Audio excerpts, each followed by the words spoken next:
Oui. C'est pas grave.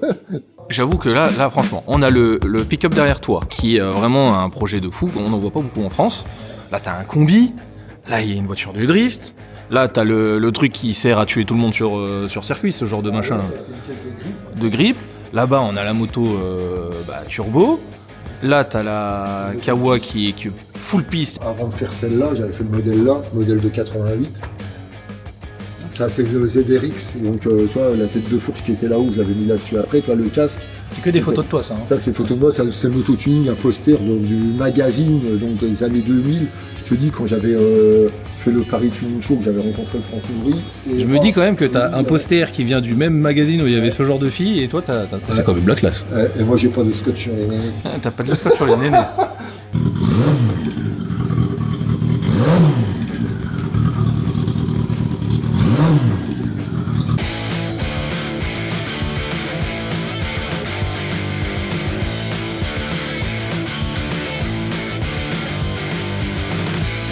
Yo les potes, aujourd'hui on est avec Yo dans son petit garage, hein, on va dire, c'est un petit garage, vraiment, le mec il s'est fait un petit truc vite fait, donc on va le filmer parce que ça n'a pas grand intérêt. Donc vas-y, je te laisse te présenter. Yo. Salut à tous, Yo de chez Costor en Lorraine, hein, très important. Ouais, Lorraine. Lorraine, On a deux Lorrains là. On a de Lorrain, on met ça en avant. Et Costor, pour ceux qui ne connaissent pas, c'est préparation, moto, voiture, tout ce qui touche à la custom culture, hein, Made in Lorraine. Et ici, je suis arrivé ici il y a une dizaine d'années, et puis au fur et à mesure du temps, j'ai créé mon petit univers à moi. Et voilà, je vais vous présenter tout ça, les doudous. Donc 48 ans, hein, 48 ans, donc super Tu les fais important. Je les fais pas, je fais 47, on me dit souvent. Ah, mais tu vois, tu sais qu'en vrai, tu m'aurais demandé ton âge tout à l'heure. Je t'aurais dit, je sais pas, tu dois avoir dans la quarantaine, 42, allez, max. Sans déconner. Ouais. C'est la barbe et la Ouais, casquette, je pense aussi. C'est À ça, l'envers. si j'enlève la barbe, j'ai 38 ans. Ouais. Non, en fait, je vais avoir 48 le 14 juillet, tu vois. En vrai, j'ai 47 encore. Mais bon, l'année de mes 14 48. juillet, je crois que les parents de ma copine, c'est le 15 juillet. Attends, on est Tu tous vois, en juillet. On est tous en juillet, on va faire Son une père, méga il est le chose. 8 juillet, sa mère le 15 juillet et moi le 6 C'est un juillet. truc de fou, c'est un truc de fou. Mais donc, donc Costor, à la base, c'est ma passion. J'ai passé le permis moto à 18 ans, puis dès que j'ai passé le permis moto, j'étais, focus, préparation, machin, dragster, custom, enfin, je suis passé par toutes les étapes. Et je bosse à côté. Du moins, je bossais parce que j'ai arrêté il y a un mois. Et justement, je suis en pleine étude, là, je sais pas trop ce que je vais refaire de ma vie. Et j'étais dans le milieu de l'industrie, responsable de prod, dans des boîtes, des grosses boîtes. C'est bien, mais je sais pas si je continue, je sais pas si je pars dans un délire, autour du custom, justement. Prépa voiture, moto, peut-être, ça pourrait se faire. Je suis en train de me demander qu'en fait. En fait, l'année dernière, j'ai arrêté mon boulot, j'étais 18 ans dans une boîte responsable de prod, tu vois. Et quand j'ai arrêté, je me suis dit, ouais, vas-y, j'essaye de développer Costor. Donc j'ai commencé à refaire des travaux dans l'atelier, je me suis fait un bureau, tout ça. Vas-y, en dessus. Et je me suis dit, au cas où ça prenne et que je lance quelque chose là-dedans. Et finalement, je sais pas si j'ai eu un coup de flip ou quoi, et je suis reparti dans l'industrie, peut-être la facilité. Et au bout d'un an dans la boîte, je me suis dit, ouais, ça va pas. Et là, j'ai de nouveau arrêté et je suis en pleine étude, quoi. Je sais vraiment pas ce que je vais faire. Si je repars encore dans l'industrie ou je repars dans le milieu de l'automobile, de la custom culture et faire un truc avec Costor, quoi. Donc on verra bien. Mais en attendant, voilà l'atelier, je bosse surtout. En fait, la particularité de Costor, c'est que, en fait, je cherche pas à être sur tous les fronts, tu vois. En fait, tout est naturel. Ce qu'on disait tout à l'heure, bon, tu l'as pas en boîte, mais il y a rien qui est travaillé ici. En fait, je suis arrivé, c'était une grange.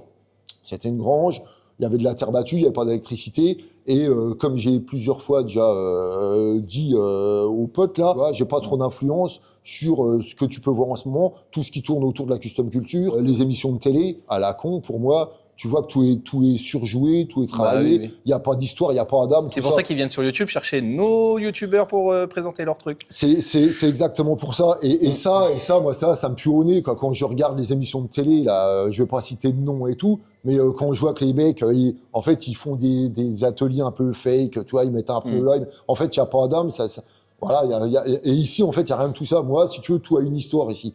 Tout a une histoire, et puis, c'est ce qui a, en fait, créé cet univers, quoi, qui pour moi est ultra naturel, en fait.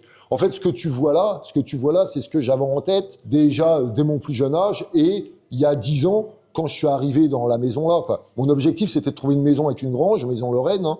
Donc on le répète, on est Lorrain, et Maison Lorraine, c'est en général les grandes maisons avec des granges à côté, tu vois. Et ici, tu vois, il y a encore tu peux filmer, il y a encore les racks là où ils mettaient les bestiaux, tu vois, ils tiraient des planches. C'est une grange ici à la base. En fait, ici, c'est une grange, tu vois. À côté, t'as encore l'abreuvoir, là, je te montrerai tout à l'heure. Et ici, il y avait les bœufs, quoi. Là, il y avait des tracteurs, il y avait tout ça. Donc moi, je suis arrivé là-dedans il y a 10 ans. Et il y avait des cuves à fuel, il y avait bon bref, je me suis planté, tu vois. Je me suis mis ici, voilà, exactement. Je me suis mis là, j'ai regardé comme ça. Et en fait, tout s'est dessiné naturellement. Je me suis dit, ouais, ça va être comme ça, ça va être comme ça. Et toutes les semaines, ça évolue. Tu vois, je rajoute des trucs. Tu vois, tout à l'heure, tu m'as filé ta carte. Ouais. Boum, la carte, tu l'as vu, naturellement, ouais. Je l'ai posée là-haut. Et en fait, ça a une histoire. Tu vois, ça immortalise les moments là et tout ce qui se passe, je le mets au mur. Et puis. Donc là, on est dans le garage patriote français et patriote lorrain. Exactement, c'est exactement ça. Tiens, regarde. Ah oui, ouais. C'est quoi? C'est toi qui le fais floquer, ça? Ouais. Ah, stylé. Ça, c'est mes fringues, en fait. Ouais, parce qu'en plus, c'est mes fringues. Ouais, donc je reviens à ce que je disais tout à l'heure. Je dis, donc à 18 ans, j'ai passé le permis moto. Et je suis vachement axé moto à la base. Donc 18 ans, je passe le permis moto. ZXR 750 de 93, je m'en rappelle. Donc j'étais en BTS maintenance là à Pont-à-Mousson, puis j'allais en ZXR.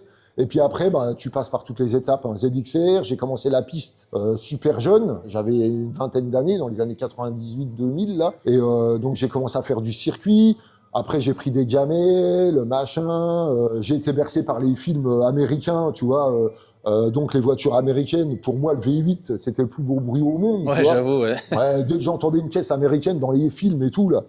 Je vais reparler de Youngblood, là, j'en ai parlé il y a pas longtemps, là, à un pote, là, qui faisait pareil à un clip, là, et dès que j'entendais le mec qui arrive avec son V8, et donc, j'ai toujours aimé les V8, et j'ai eu l'occasion d'acheter un V8 quand j'avais 24 ans, et je me suis acheté une bagnole américaine, une Pontiac Trans Am de 76, et donc, j'ai mis un pied, tu vois, dans le milieu de la bagnole américaine, en plus de la moto, quoi. De là, j'ai commencé à développer, parce que je me suis dit, putain, elle est bien la bagnole, mais je cherchais toujours plus, tu vois, plus extrême. Tu vois, je voulais des trucs vraiment qui sortent de l'ordinaire. Le but c'était ça, quoi. Et je regardais en France ce qui se passait, ça me plaisait pas trop. Du coup, j'ai élargi, tu vois, mes recherches. J'ai commencé à regarder en Angleterre, j'ai commencé un peu partout en Europe, et ça me plaisait pas. Puis je me suis dit ouais, la souche c'est aux États-Unis. Donc j'ai commencé à faire de l'import, mais en tant que passionné, quoi, tu vois. C'était pas mon boulot. Import que pour toi ou pour d'autres? Import pour moi, là-bas. Toi, ouais. Donc je me suis apporté, je te montrerai, le pneu il est là-haut. Je me suis importé une Camaro 67 Pro Street. Donc c'était une vraie caisse qui sortait de championnat NSRA, National Street Road Association aux États-Unis. Ouais. Tu sais, ils avaient remis un moteur de route dedans. Et la bagnole, en fait, si tu veux, c'est un châssis drag, mais ça roulait sur route. Et j'ai importé ça, donc, dans les années 2000, pareil. Et en fait, je me suis dit, mais putain, j'ai vu que ça faisait un peu rêver les gens, quoi, tu vois. Ça arrivait avec la bagnole là. Les gens, ils disaient, ah, putain, une américaine. C'était à l'époque où tu roules en Mustang, tu sais, c'était la classe ultime. Tu sais, ils voulaient tous ça et tout, les gens. Mais, ils osaient pas forcément aller acheter, tu vois, aux États-Unis. Je trouve que ça s'est pas trop perdu encore, ça, les vieilles voitures américaines. Ouais, ça s'est pas perdu, ouais, ça s'est pas perdu, mais si tu veux, ça s'est vachement démocratisé. Oui. Maintenant, c'est vachement plus facile qu'avant. Tu regardais sur le Bon Coin ou sur les sites comme ça d'annonces, t'avais pas beaucoup de caisses américaines et les gens n'osaient pas forcément, tu vois, envoyer des 10 000, des 20 000 aux États-Unis sans savoir ce qui allait arriver dans le conteneur, quoi. Et en fait, moi, ça, je m'en battais les couilles. D'ailleurs, quand j'ai acheté ma bagnole, moi, à l'époque, je l'avais payé 30 000 $ ou je sais plus combien, ça faisait 20 et quelques mille balles. Et mon père, il était fou, quoi, tu vois. Il me disait, t'es taré, on voit ça aux États-Unis, tu sais pas ce que tu vas avoir. Ouais, machin. tu sais pas ce que t'achètes. Et puis en fait, Ouais, en fait, j'étais déjà comme ça, moi, dès mon plus jeune âge, à me dire, ouais, putain, on n'a qu'une vie, je m'en bats les couilles, quoi, tu vois. Et c'est vrai que si tu prends pas de risque, t'as jamais rien. Il faut avoir de la chance, mais il faut prendre un minimum de risque, quoi, tu vois. Bah, oui, oui. Parce que t'as les gens, ils sont tous là à rêver, ah, t'as ça, mais ils branlent rien, en fait. Et à critiquer, à dire oui, mais si tu fais telle et telle chose, tu n'y arriveras pas. Voilà. Moi, tu vois, moi, je pensais que YouTube, on allait beaucoup me critiquer, à me dire ouais, t'es sûr de faire ça, t'as un boulot stable, tu gagnes bien ta vie. Pourtant, non, j'ai dit bah nique, hein, je prends mon argent et Bah je vais oui, sur non, YouTube. mais il faut le faire. Et puis après, tu vois, ça va cartonner, ça se trouve. Et puis ça cartonne ou ça cartonne pas, mais au moins. Je l'ai fait, j'ai pas de regrets. Voilà, au moins tu l'as fait. Et au moins, quand on parle aux gens, tu vois, et c'est ce qui m'énerve un peu à l'heure actuelle, c'est que les gens, ils parlent de tout, mais Et sans en plus, savoir, on m'a fait, quoi, en ils fait. critiquent. Les mecs, ils jugent, ils analysent, les mecs, ça me pue au nez, quoi. Ils savent tout mieux que toi. Et en fait, j'ai envie de leur dire, mais putain, mais les gars, fermez vos gueules, quoi. En fait, c'est ce que, tu vois, on est parti sur un autre truc, mais c'est ce que je t'expliquais tout à l'heure. Donc moi, je touche à tout, en fait, mais c'est parce que ça me passionne. Et t'as pris le risque. Et voilà, ça me passionne. Et quand on m'en parle, contrairement à la majorité des gens, ça c'est de la merde, ça tu machin, ça tu vas t'emmerder. Ah ouais, mais toi, t'as déjà essayé, t'as fait. Ah ben non, mais on m'a dit, j'ai un cousin, l'ex-beau-frère de ma grand-mère maternelle qui machin. Ça c'est toujours, ils ont toujours un couillon qui connaît mieux que toi, qui a vécu le truc. Donc moi, l'objectif c'était de vivre les choses pleinement et j'ai envie d'être crédible. Et c'est ce que je t'expliquais tout à l'heure, c'est ce que j'adore dans la communauté Costor, c'est que les gens qui suivent, en fait, y a vraiment du puriste et les gens, ils savent de quoi ils parlent et c'est ça qui me plaît, quoi. C'est que, et les gens, quand ça commence à dévier, tu vois, on recadre le truc. En fait, j'aime bien savoir de quoi je parle, voilà. Et avoir vécu, tu vois, je vais pas parler sans savoir, quoi. Donc, je reviens aux imports, j'ai commencé à importer une bagnole pour moi et après, j'ai rapporté, en fait, je me suis dit, putain, j'ai trouvé ça facile, j'ai trouvé ça excellent parce que ça me bottait et j'ai vu que les gens, en fait, n'osaient pas le faire. Donc, je me suis dit, bon, bah, je vais le faire. Donc, j'ai importé, mais en mode passion, quoi, tu vois. Je me suis importé une bagnole, c'était à moi, les bagnoles. J'avais pas de société, j'avais rien. Je m'achetais des bagnoles. Les bagnoles, elles arrivent en France. Je faisais l'entretien, je faisais les papiers, je roulais un peu avec et je les vendais. Et tu les vendais, ouais. Donc, je vendais les Il y en a bagnoles. beaucoup qui sont lancés comme ça, en vrai. Hein. Ouais, bah, c'est voilà. Et bien, t'avais droit, donc, tu sais, t'as droit à 6 ou 7 cartes grises par an, tu vois, en tant que particulier. Donc, moi, ça m'allait, tu sais, je me faisais 3 bagnoles par an, je m'en foutais, quoi. Et finalement, j'ai fait, et puis, et les gens, comme toi, on en parlait tout à l'heure, les gens, limite, j'entendais déjà, il y a l'autre, il commence à faire de l'import, et les gens, ils ouvraient leur claque-merde, ça m'énervait, ils ramenaient leur gueule, bon, bref. Comme toujours, de toute façon. Voilà. Mais en fait, en délirant, j'ai importé une 20aine de véhicules. En délirant, tu vois. Donc, c'était à moi. Donc, j'ai eu, même si je les ai eu à moi, mais c'était à moi, quoi. C'était ma bagnole. Oh, tu t'es fait rêver, quoi. Hein? Tu t'es fait rêver Ouais, en soi. moi, j'aimais bien, tu vois, j'ai eu 3-4 Mustangs, j'ai eu une Chevrolet Bel Air, des pick-up, j'ai eu des pick-up C10, j'ai eu un Rat Road, que les gens connaissent, toi, qui est là-haut, c'est un Ford de 30, je me suis importé un Ford de 30, en Rat Road, et à l'époque, d'ailleurs, je t'enverrai les photos si tu veux les monter, mais à l'époque, c'était pas trop connu, et je me suis importé, tu vois, le pick-up qui est là-haut. Ouais, j'ai vu, il y avait un pick-up au fond qui est caché, là, qu'on voit pas. Donc ça, je l'ai importé il y a 20 d'années. Donc c'est un Chevrolet C10. Et quand je l'ai importé, en fait, encore une fois, sans prétention, hein, moi je te dis les choses comme elles le sont, mais t'en trouvais pas. Ça, des pick-up en rats. Parce qu'après il y a eu la mode du rats. Des pick-up en rats, en fait, ça existait pas, quoi, en fait, dans les années 2000. Et moi j'ai importé le machin là, et les gens, ah putain, ton truc, ouais, il est pourri et tout, c'est posé sur Air-Ride, mais ça fait une paille que je l'ai, et ça maintenant c'est la folie, quoi. Maintenant ils veulent tous ça, quoi. Il est quoi, sur air, là? Ah ouais, il est sur air, en fait. Ouais, c'est ça. Il Quand est tu sur le mets en air. position route, tu peux rouler plutôt Ouais, confortablement. voilà. Ouais, c'est ça, ouais, t'as 4 boudins, 4 coussins d'air, compresseur et tout. Et puis en fait, tu ajustes la hauteur en fonction de ce que tu veux, quoi. Puis après, bah, ça s'appelle un peu, tu vois, c'est un style de lowrider. Lowrider, c'est avec des bagnoles un peu plus custom, mais tout ce qui est rats comme ça, plus les bagnoles sont basses, comme la Cox, comme le combi, tu vois, ça donne un peu plus de gueule aux bagnoles, quoi. Puis j'aime bien, sur tous tes véhicules, t'as ton logo, ton Oui, bah, ton bien délire, sûr, quoi. ouais, bah, j'ai mis ma signature. Et en fait, c'est de là que Costor est parti, quoi. C'est de l'import, en fait. Parce que je me suis dit, pour crédibiliser le truc, il me fallait un nom, il me fallait une définition, il me fallait une identité, en fait.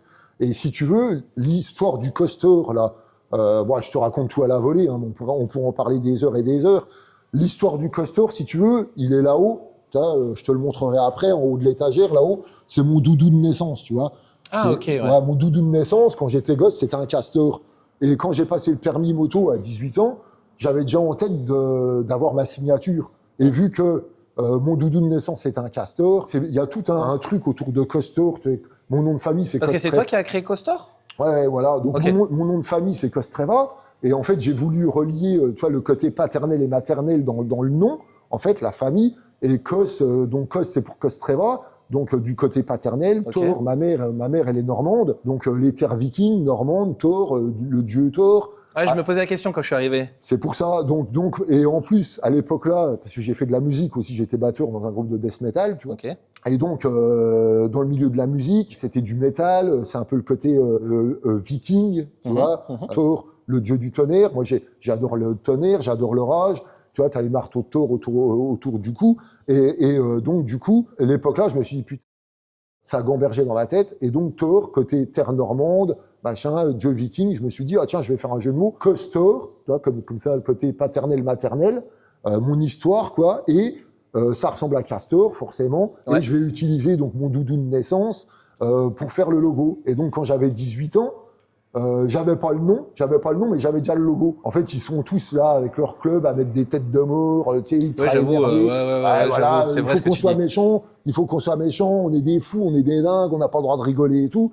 Et en fait, moi, je me suis dit, tiens, pour contrer le truc, je dis, ouais, je vais utiliser le castor, c'est un truc délirant, quoi. Et puis un castor qui fait un fuck, du style, ouais, les gars, je vous en... C'est mon délire, ça plaît pas, j'en ai rien à foutre, c'est ma vie, et puis ceux qui suivent, ils suivent, ceux qui suivent pas et tout. Mais en fait, ce que j'aime bien, c'est le contraste. Tu portes du petit castor tout délirant, puis en plus, c'est un taré, le castor, il se construit des barrages et tout, c'est un fou, tu vois, un fou. Et donc, du coup, d'où le logo. Donc, c'est comme ça que Costor est né. Et donc, en 2009, quand je faisais de l'import de bagnoles, un peu plus soutenu, je me suis dit, ouais, il me faut un nom. Donc, j'ai créé Costor avec le logo, avec tout ça, quoi. Et c'est pour ça que, on en est là, quoi. Donc, derrière ça, donc, ouais, un port, on en était là, un port de bagnole. En parallèle, donc j'avais arrêté la piste, donc j'avais un pied dans le milieu de l'américaine.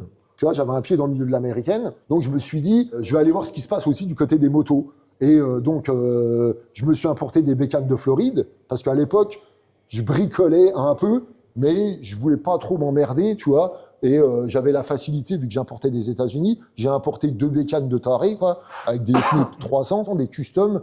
Donc j'avais acheté des motos en Floride. De là, mon père, qui était au début un peu sceptique sur les imports. C'est les Fatboy qui ont des gros pneus comme ça, non? Hein?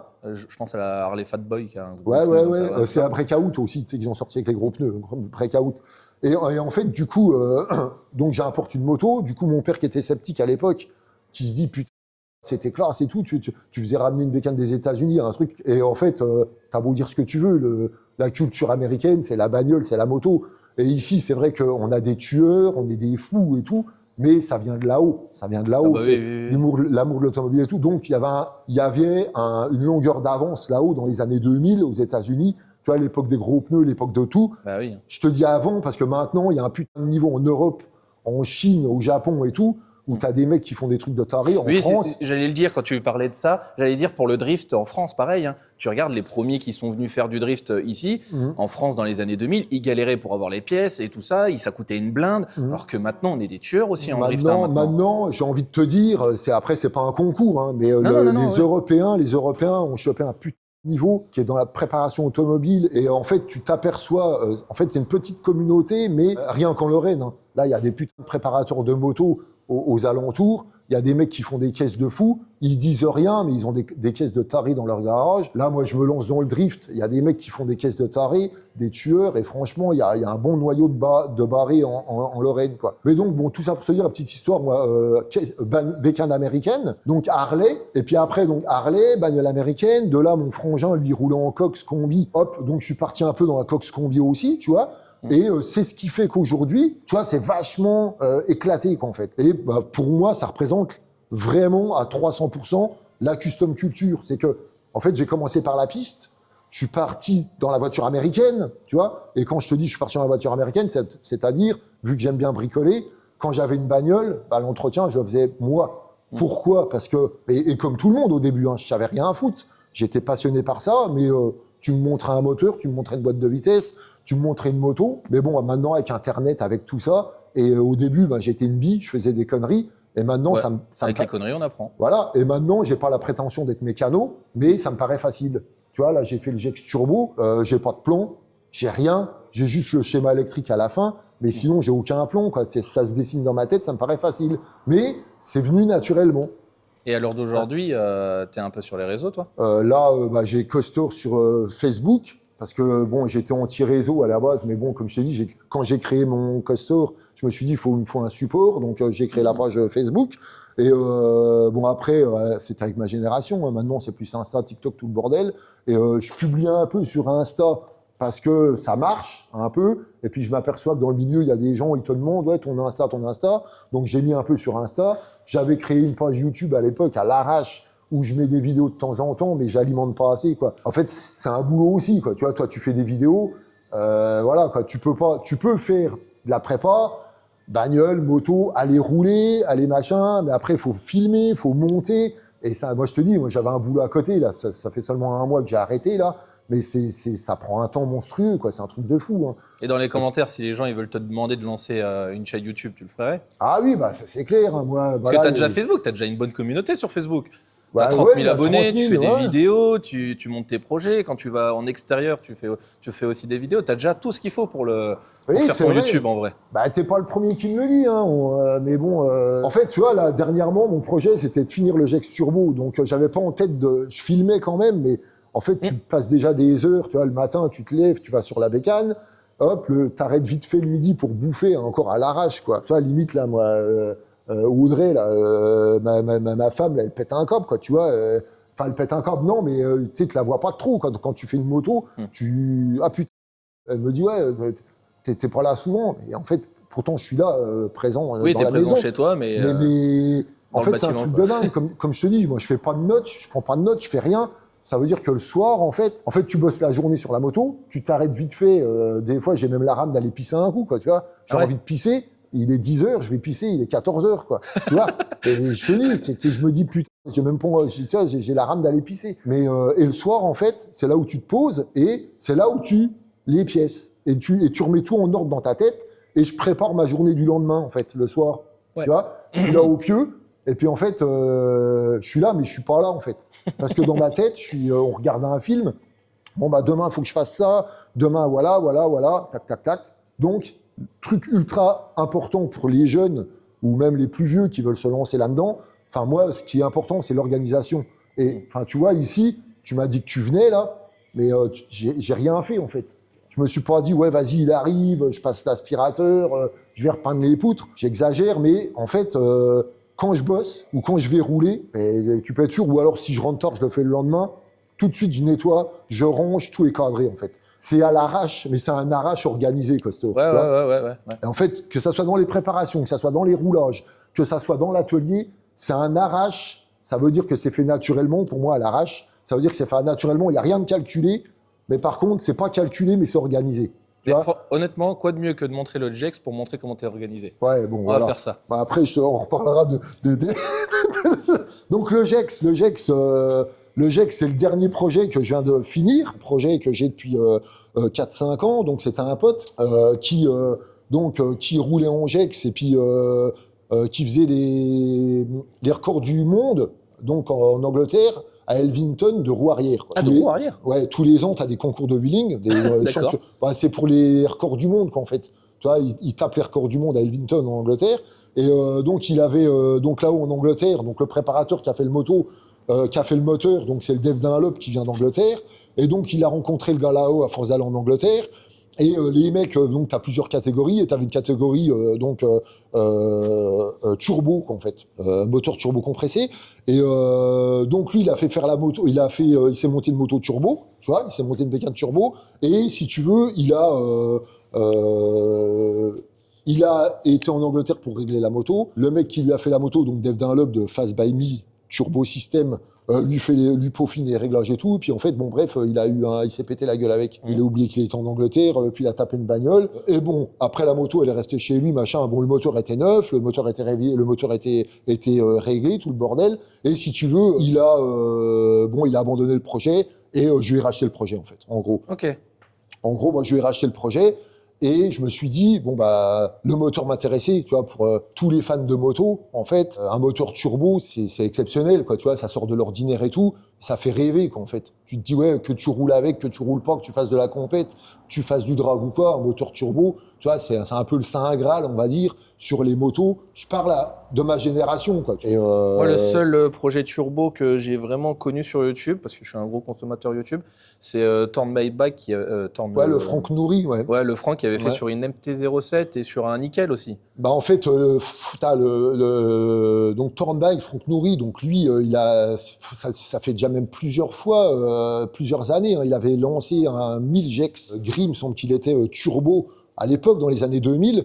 Et en fait, moi, pour la petite histoire, bon, tu vois, pourquoi je connais le milieu là, parce qu'en 98, quand j'ai passé le permis, j'avais un très bon ami, qui est devenu un très bon ami. Hein, en 98, t'as passé le permis moto 96, pas en 98. 98, en 96, je dis des conneries. En 96, j'ai passé le permis moto.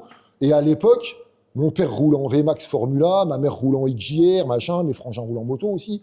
Et en fait, à côté de chez nous, à Sichazel, à Metz, j'avais un copain donc, qui s'appelle Jean-Yves Vetch. Donc, c'était le seul importateur français de casque Simpson. Pour ça que moi, je suis fan de Simpson, casque Simpson. Je te montrerai après. Ouais, j'ai vu là-haut. Casque Simpson, kit Nitrous, et puis tout ce qui est accessoires Dragster. Pourquoi ? Parce que Jean-Yves Vetch avait une licence anglaise. On va reparler un peu de l'Angleterre, tu vois, de nouveau. Bah, parce que là-haut, bah, tu vois, y a Santapod, tu as des pistes de drague. Et en Europe, à l'époque, l'Europe, je te dis, hein, les Anglais sont quand même en avance par rapport à nous. Que ça soit au milieu du combi, que ça soit au milieu de la Cox, la VV Attitude, que ça soit au niveau du drag, tout ça, ils ont un petit temps d'avance. Et donc, Jean-Yves Vetch, là, il roule en funny bike, donc en dragster, tu vois. Et je t'enverrai la photo, tu la partageras, là. Et donc, lui, il importait les caisses. Il importait les casques, il importait les kits Nitrous, tout ça, en France, quoi. Et donc, à l'époque, Torn Bike, Franck Nourri, donc lui, il avait lancé, donc il était à Carpentras à l'époque, et il faisait aussi des bécanes, turbo et tout, et je l'avais rencontré dans les années 2000, au Paris Tuning Show, ça s'appelait, et parce que moi j'avais monté un kit Nitrous sur un ZRX, donc tu vois, il y a encore la tête de fourche là, c'était un ZRX Kamikaze, c'est pour ça que j'ai un ZRX encore en haut, et donc quand j'ai passé le permis en 96, après en 2000 ou en 98, il y a Kawa qui ont sorti un ZRX. Et sur le ZRX là, vu qu'il y avait Jean-Yves à côté, Jean-Yves Vetch qui vendait les casques, tout ça, que mon père roule en VMAX, il avait mis un kit Nitrous dessus, et ben moi, si tu veux, j'ai baigné là-dedans dès le début et ça m'a tout de suite plu en fait. Donc le côté extrême, le côté drag, le côté tu vois, Nitrous, machin et tout.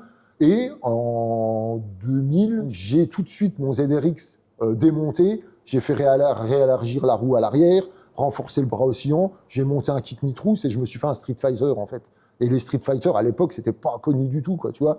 C'était une mode Allemagne, en Angleterre aussi. T'avais des Street Fighter. Pourquoi ? Bah, en Angleterre, en Allemagne, tu vois, ils ont des grosses plaques et tout. Donc, ils ont fait un style de moto avec les culs ultra courts. Comme ça, ils avaient les grosses plaques et tout, mais ça se voyait pas trop parce que le cul était super court, les bécanes ultra agressives. Et le mouvement Street Fighter, il est né dans, tu vois, les années 90. Et en fait, nous étant près des frontières, et puis moi j'avais déjà un pied là-dedans, je m'étais fait un Street Fighter, donc ZRX. Et le Franck, je lui avais montré mon montage, je me rappelle, au Paris Tuning Show. Bon bref, maintenant le Franck, voilà, il a Torn Bike, ça explose, machin, émission de télé, tout le bordel. Donc lui montait des bécanes turbo, il y a déjà belle lurette. En fait, ce que tu vois maintenant à la télé, les gens ils voient ça, ils voient l'émission, ah, c'est cool et tout. Mais ça fait 30 ans qu'ils montent des bécanes turbo, quoi. Tu vois, parce que moi, je le connais beaucoup quand il passe sur les vidéos de Hightside sur YouTube. Oui, voilà. Là, ils font des vidéos, machin. C'est ce que je te disais tout à l'heure. C'est que les gens, tu vois, ils voient ça et ils se disent, ah putain. Contrairement à certaines émissions de télé, tu vois, Torn Bike, c'est du réel. Quoi. Ouais, c'est ce que j'allais dire. Eux, c'est du réel, c'est pas du fake, voilà, un peu comme certaines émissions télé dans la mécanique où ils forcent la chose, alors que Hightside et Torn Bike, bah, déjà, ils produisent super bien leurs vidéos. Tu peux en parler. C'est Wheelers Dealers, tu vois. Bon, après, après le Jerry dans Wheelers Dealers. Bon, après, tu vois, là, il c'est son rôle dans l'émission, mais c'est un vrai passionné quand même à la base. Oui, c'est un passionné. C'est un vrai passionné. L'Aurélien, il a un garage de bagnole, c'est un vrai aussi. Tu vois, après, il faut que ça plaise au public. C'est le seul que je trouvais qui était à peu près naturel quand il faisait pas forcer, tu sais, quand il ramenait la bagnole. Oh non, pourquoi t'as ramené ça? À part ça, je trouvais que Aurélien, il était quand même pas trop forcé. Après, c'est quand même bien les choses. Il a l'envie de faire apprendre aux gens ce qu'il fait en fait. En fait, il se donne une image. En fait, c'est ça qui est dommage, c'est qu'à la base, Jerry, tu vois, honnêtement, il est passionné. Tu vois, le mec, il est passionné à mort d'avéré. Il connaît des choses. L'Aurélien, c'est un tueur mécanique. Ce qu'il y a, c'est quand ils ont lancé l'émission. Les gens, je pense qu'ils ont compris, enfin du moins les puristes, ceux qui sont au milieu, c'est qu'il faut quand même plaire à tout le monde. Ouais. Il faut plaire au grand public, quoi, tu vois. Donc au début, je sais pas si tu regardes les tout premiers Wheelers Dealers. Moi, j'ai connu au début quand j'avais peut-être 18 ans ou un peu plus jeune, tu vois. Ouais. Et j'étais une bille en mécanique. Les mecs, ils là, arrivaient. ça m'a passionné. Quand en Angleterre, parce que c'est une émission anglaise à la base. Oui, moi j'ai connu surtout les Anglais, ouais. Donc c'est pour ça, quand je t'ai dit, là, il y a 10 minutes, toi, les Anglais étaient en avance. Il y a déjà des mecs sur YouTube. Comme Top Gear. Hein? Top Gear, c'était les Anglais à la base. Oui, voilà. Après, c'est venu en mais France. bon, tu sais, il y a certains gars, tu vas leur dire ça, n'importe quoi, ils vont encore ouvrir leur gueule. Oui, patriote français, mais il y a un moment quand ça vient pas de la France, mais c'est vrai, preuve à l'appui, Top Gear, c'est anglais, Wheelers Dealers, c'est anglais, et à l'époque où en France on a commencé, en Angleterre, le mec... Mais il était déjà en fin de saison, en fin de carrière, quoi. Les mecs, ils arrivaient, ils démontaient des bagnoles, ils refaisaient des embrayages sur des caisses de fous, ils refaisaient des trucs. Niveau mécanique, ils étaient ultra poussés, en fait, tu vois. Oui. En France, quand on a emmené le truc, regarde les premiers Wheelers Dealers, ils changeaient des pneus, ils foutaient des cales de roues, ils nettoyaient le pare-brise, puis ils remplaçaient une ampoule, quoi. Là, j'exagère, mais c'était ça. Oui, t'exagères. Mais tu sais que moi, c'était mes préférés, c'était ceux-là. Hein. Ouais, mais c'était pas quand ils faisaient de la grosse mécanique. Oui, c'est clair, mais il fallait plaire. Mais tout ça pour te dire que les mecs qu'ils ont chopés, parce que les gens qui étaient un peu dans le milieu, tu vois, encore une fois, critique facile, c'est de la merde, ils font ça, mais en fait, ils étaient obligés de faire ça. Mais en vrai, le gars, là où je veux en venir, c'est qu'en vrai, l'Aurélien, en vrai, il sait ce qu'il fait, il est bon. Il est bon, quoi. C'est pas un mec qui change des ampoules, bon bref. Et c'est ce qui fait chier dans la télé, c'est que, tu vois, il faut se donner une image à la télé. Il faut cadrer, il faut machin, il faut plaire à tout le monde et tout, bon bref. Donc, tout ça pour dire, oui, Turnbike, il fait des turbos et il roule en nitrousse depuis belle lurette. Parce que d'ailleurs, quand Jean-Yves va arrêter, donc à Metz, là, c'est Franck qui a pris le relais sur les kits Nitrous, les Castimson, tout le bordel. Donc voilà pour la petite histoire. Donc, tout ça pour te dire que moi, je baignais déjà dans le milieu-là quand j'avais 18-20 ans. Donc, quand j'ai racheté la moto-là, si tu veux, ce qui m'intéressait, c'était le moteur. Ça fait combien de temps que tu l'as, la moto là? La moto, ça doit faire 4-5 ans. Elle était dans l'atelier, mais j'avais tellement de projets en tête. Et c'est pour argumenter ou alimenter ce que je te disais tout à l'heure au niveau des journées de préparation et tout. C'est que quand tu fais de la moto, quand tu fais de la bagnole, quand tu fais du machin, quand tu fais du circuit, plus tu as un boulot à côté. Moi, j'avais mon boulot à côté. En fait, tu peux pas tout faire. Et tu rentres chez toi, tu as ta vie de famille et tout. Et il y a un moment, tu as la baraque, tu as tout ça. C'est un truc de fou, en fait, ça prend du temps. Plus les vidéos, quand tu me parlais de chaîne YouTube, plus si tu dois mixer des vidéos, si tu dois monter, ou alors faut s'aider de gars, quoi, tu vois. Ouais, oui, après, oui, il faut s'aider. Mais moi, j'aime bien faire tout seul. Pourquoi? Encore une fois, j'ai pas la prétention d'être monteur vidéo, d'être machin et tout, mais je veux savoir de quoi je parle et je veux, toi, demain, si tu... Oui, je suis comme toi, moi. Voilà. Toi, demain, tu vas me poser une question. Attends, faut que je demande. En fait, j'aime bien savoir, quoi. Donc, tu démontes, tu remontes, mais tu remontes pas comme un bubber, en fait, comme un couillon. En fait, moi, ce que je veux, c'est comprendre pourquoi c'est monté comme ça. Et après, c'est pour ça que c'est comme ça maintenant. Si les gens veulent voir comment tu as monté la Gex, ils peuvent regarder sur ta page Facebook.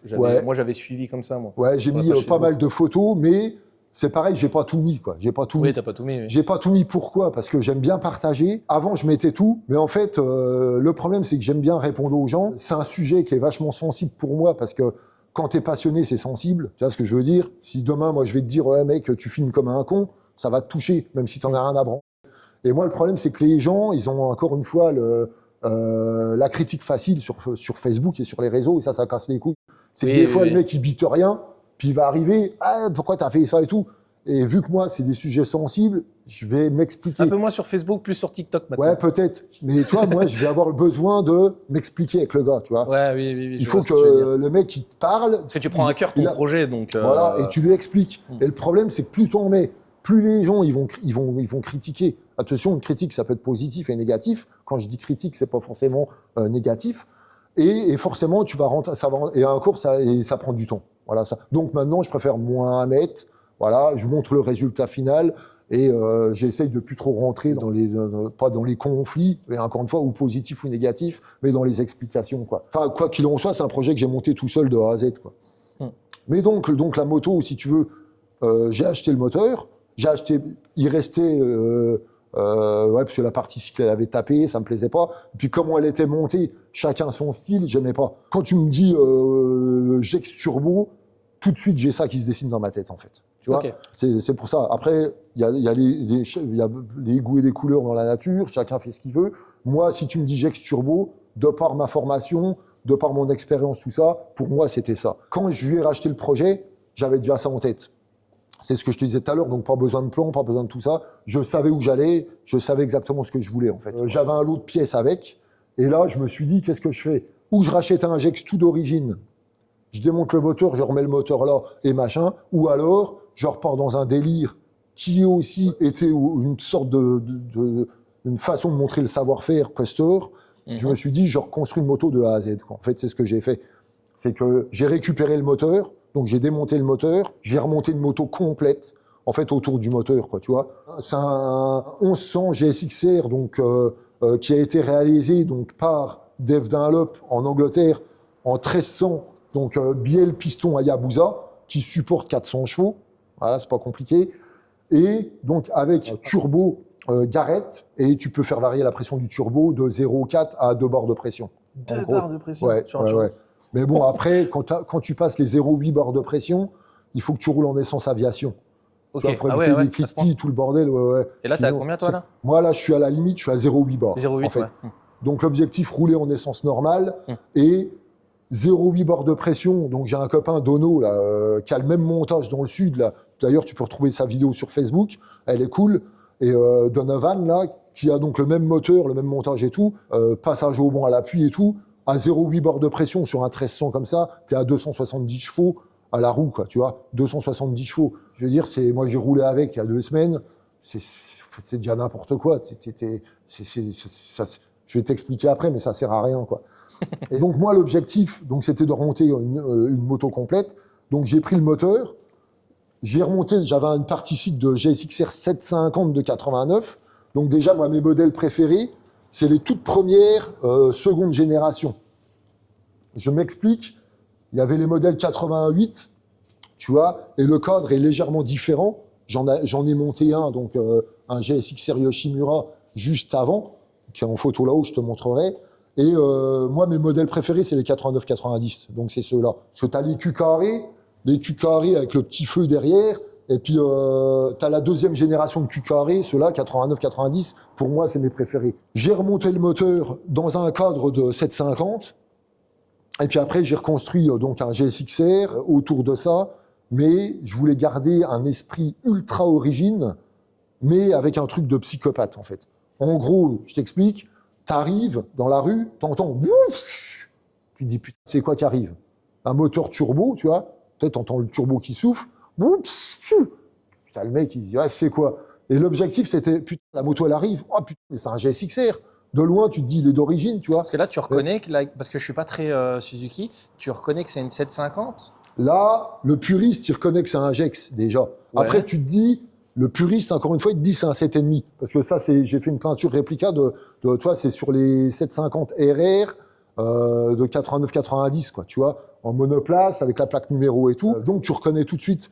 Puis après, quand tu t'approches, tu sais, tu vois, j'ai voulu garder quand même l'esprit Suzuki avec les codes couleurs, tout ça, mais bon, j'ai refait mon logo, tu vois, j'ai refait mon logo avec le logo GSXR d'origine. C'est très stylé d'avoir fait ton logo avec le truc d'origine. Ouais, voilà. Franchement, c'est top. Ouais. Donc j'ai voulu vraiment faire un truc authentique, respecter l'histoire de la moto, respecter l'histoire de la GSXR, et c'est pour ça que j'ai fait ça, quoi. Donc j'ai recréé une moto avec des pièces de fou, tu vois, bras aussi en rallongé, c'est beau. Et aussi, c'est efficace parce que tu es en montage turbo. Donc, les kits Nitrous, je roulais au Nitrous quand j'avais déjà 18-20 ans. Je suis allé voir le film Fast and Furious, moi. J'avais déjà mon ZRX Nitrous garé devant le Kinépolis à Metz. Tu vois, que les gens, ils étaient là, ah putain, bouteille bleue, c'est quoi le délire? Et ils sortaient du Cinoche. Moi, je mettais mon Simpson, j'avais mon ZRX Nitrous garé devant le Kinépolis, quoi. Et à l'époque-là, les gens, tu vois, ils allaient chercher des gourdes au Décathlon. Je veux dire, pas des conneries, hein. Ils foutaient les gourdes sur les motos, ils sortaient un bout de durite inox derrière pour faire genre c'était du nitrous, quoi. Et toi, t'étais là, t'es bord de rire. Il y avait déjà la... Alors toi, t'as vu la vraie, toi. Voilà, non, mais il y avait déjà la barrière, tu vois, la barrière, tu vois, Internet, tu vois, Facebook, les réseaux sociaux, tu vois, où les mecs, ils se prennent en photo, ils sont là, et puis en fait, il y a rien derrière, quoi, tu vois. Et c'était déjà à l'époque. Le paraître, hein. Le paraître. Le mec, il mettait... Ça m'énerve, quoi. Je veux dire, il mettait une fausse gourde, ouais, c'est beau, ça arrivait, ouais, mec, ta gourde, ça sert à rien, quoi, tu vois. Ça, moi, j'aime bien les mecs comme toi, parce qu'il n'y a pas de paraître. Les gens, ils pourraient être fans de toi et refaire du paraître derrière, mais alors que toi, c'est juste de l'authentique et c'est toi, c'est comme ça. En fait, c'est ça, moi, je veux que ça soit authentique. Et si en fait, je fais pas, mais tu vois, tu peux pas être bon partout, tu peux pas être, y a pas de mal, quoi. Demain, je sais pas, je vais à un rassemblement, tu vois, là, j'ai une Porsche, demain, je vais à un rassemblement d'hypercars. Je veux dire, t'as le mec qui arrive avec une GT3 RS, machin, j'adore cette caisse. Ben, je vais être là, ouais, mec, c'est bien, putain, en fait, tu jalouses pas les gens, tu t'intéresses, enfin, moi, c'est ce qui représente Costor, je pense. Tu sais ce que j'aime pas, moi, chez les gens? J'avais été au lac de la Badine la dernière fois, au dernier rassemblement, il y avait un mec qui avait regardé, je sais plus c'est quoi la voiture, mais une voiture un peu atypique, américaine, je me rappelle plus. Et le gars, il la regarde, il fait, ouais, bon, j'aurais pas choisi ça. Mais ouais, mais je t'ai vu te garer, mec, t'étais pas du tout, t'étais en scénique, qu'est-ce que tu racontes? Oui, non, mais c'est ça, les gens. Qu'est-ce que tu nous parles? Non, mais c'est ça, j'aurais pas pris ça, si j'avais, j'aurais pas. Ça, c'est les critiques de jaloux, moi, je trouve ça. Me casse Alors les que couilles. moi, je vois une voiture, tu parlais de la Porsche GT3 RS. Je vois la GT3 RS, je me dis, faut que je fasse quelque chose si j'en veux une, quoi. Et je vais dire, c'est ça. franchement, mec, t'as géré, c'est ça, bien, c'est t'as ça. ta voiture, Après, t'as ton rêve. Après, t'aimes ou t'aimes pas, c'est une chose. Ouais, voilà, tu peux ne pas aimer, oui. Encore une fois, comme je te dis, la critique constructive, voilà, moi, ça me va. Mais le mec qui arrive, mec, t'aurais dû la peindre comme ça. Bah, moi, maintenant, ma meilleure réponse, c'est, t'as qu'à peindre la tienne comme ça. J'en ai pas. Ou alors, t'as le mec qui arrive, ouais, ta Porsche, machin, ouais, tu sais que sur ta Porsche, quand tu passes fond de 3 à 6000 tours, tu sais que machin. Puis le mec, tu pars avec, ah ouais, elle est de quelle couleur la tienne? Ah non, mais le frère de mon cousin, il a un beau-frère par alliance, qu'on a essayé une il y a 12 ans, machin. Ah, je supporte pas, en fait, je supporte pas. Le mec, il sait mieux que toi, donc toi, t'as la bagnole, mais le mec, il va venir t'expliquer comment rouler ta bagnole, qu'il connaît pas. Ou alors, j'avais un mec, petite anecdote, ça se trouve, il se reconnaîtra, le mec, hein. On parlait de Spa-Francorchamps, tu vois? Ouais, on parlait de Spa. circuit, ouais. Et le mec, ouais, putain. Donc je lui dis, ouais, je vais à Spa, machin, ouais, tu verras, le raidillon, tout, machin, je le passe à X km/h avec la bagnole. Véridique ce que je dis, hein. Je te jure, véridique. Ne le coupe pas, ça, c'est réel.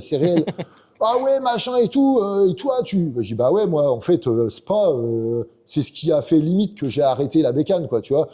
À l'époque, la piste, parce que je te parle de ça en 2001 ou en 2002, en fait, je me suis envolé, quoi, tu vois, j'ai fait un vol à Spa en moto, tac, raidillon dans le gauche, t'as un double droit qui redescend, et dans le gauche, là, je me suis envolé, j'ai tapé un mec, voilà, quoi. J'ai eu vertèbre cervicale, clavicule omoplate, j'ai failli être paralysé, en fait, quoi, tu vois, j'ai eu un l'os du condyle, là derrière, au niveau de la vertèbre cervicale, fracturé, à 1 mm près, j'étais en chaise roulante, quoi, en fait. Et donc, j'ai fait un vol, je me suis mis un gros volume à Spa dans les années 2000 en moto. Et donc, bon, bref, je parle de Spa. Ouais, et le mec, il m'expliquait comment rouler à Spa. Tu sais. Et je lui dis, mais t'as roulé en quelle année là-haut? Ouais, non, mais sur Gran Turismo. Non, mais véridique ce que je te dis. Non. Et toi, le mec, t'es là, putain, mec. Alors tu passes pour un prétentieux, peut-être. Mais c'est pas méchant, mais gros, reste à ta place. Mais c'est vrai, non, faut dire ce qui est. Enfin, je veux dire, ne compare pas, voilà, quoi. Je veux dire. Un jeu vidéo reste un jeu vidéo, c'est pas la réalité. Hein. Le mec, tu vois, là, tu montes ça, il sait mieux que toi. Tu sais. Ah non, mais c'est pas possible. Allô. Mais moi, je trouve que les gens qui ont comme toi des projets un peu de fou comme ça, ils sont très discrets en fin de compte. Ils se la racontent pas, rien. C'est ceux qui ont rien qui se la racontent. Oui, non, mais c'est un peu compliqué à. Enfin, moi, je veux dire, j'ai rien à prouver, je m'en bats les couilles. Tu vois, j'ai monté. Où il y en a, là, ils me parlent, ouais, putain, mec, t'as le freinage d'origine et tout. Je dis, bah ouais, j'ai le freinage d'origine, je m'en bats les couilles. Tu vois, là, j'ai un ZRX derrière. C'est un ZRX de piste, encore une fois, allez voir les photos. Non, au-dessus, là, je vais te montrer après. Oui, au-dessus. Et allez voir les photos, les mecs. Putain, je roule à Chamblay, le machin, je le fous par terre, je pose le coude, machin. C'est tout ça pour dire que c'est pas pour dire je pose le coude ou je pose le genou, j'en ai rien à foutre. C'est pour dire j'ai une partie cycle d'origine. sur la moto. Et il y en a, j'entends des potes, le ZRX, putain, ça saucissonne et tout. C'est pas...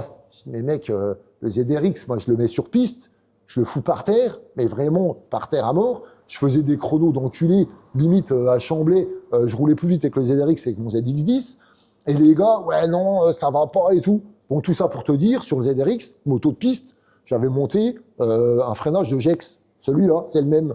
Tu vois, parce que c'était un peu limite sur le 6 pistons. J'avais un 4 pistons de Nissin qui pince à mort et tout. Bon, bref. Mais les mecs, ouais, ça va. Les mecs, je sais de quoi je parle. Putain, je roule. C'est le freinage que j'ai sur piste. Tu vois. Et puis même, c'est pas une moto. Je vais pas faire. Oui, tu vas pas tous les jours rouler avec comme un zinzin. C'est l'objectif, c'est pas de taper des chronos, des pendules. L'objectif, c'est de.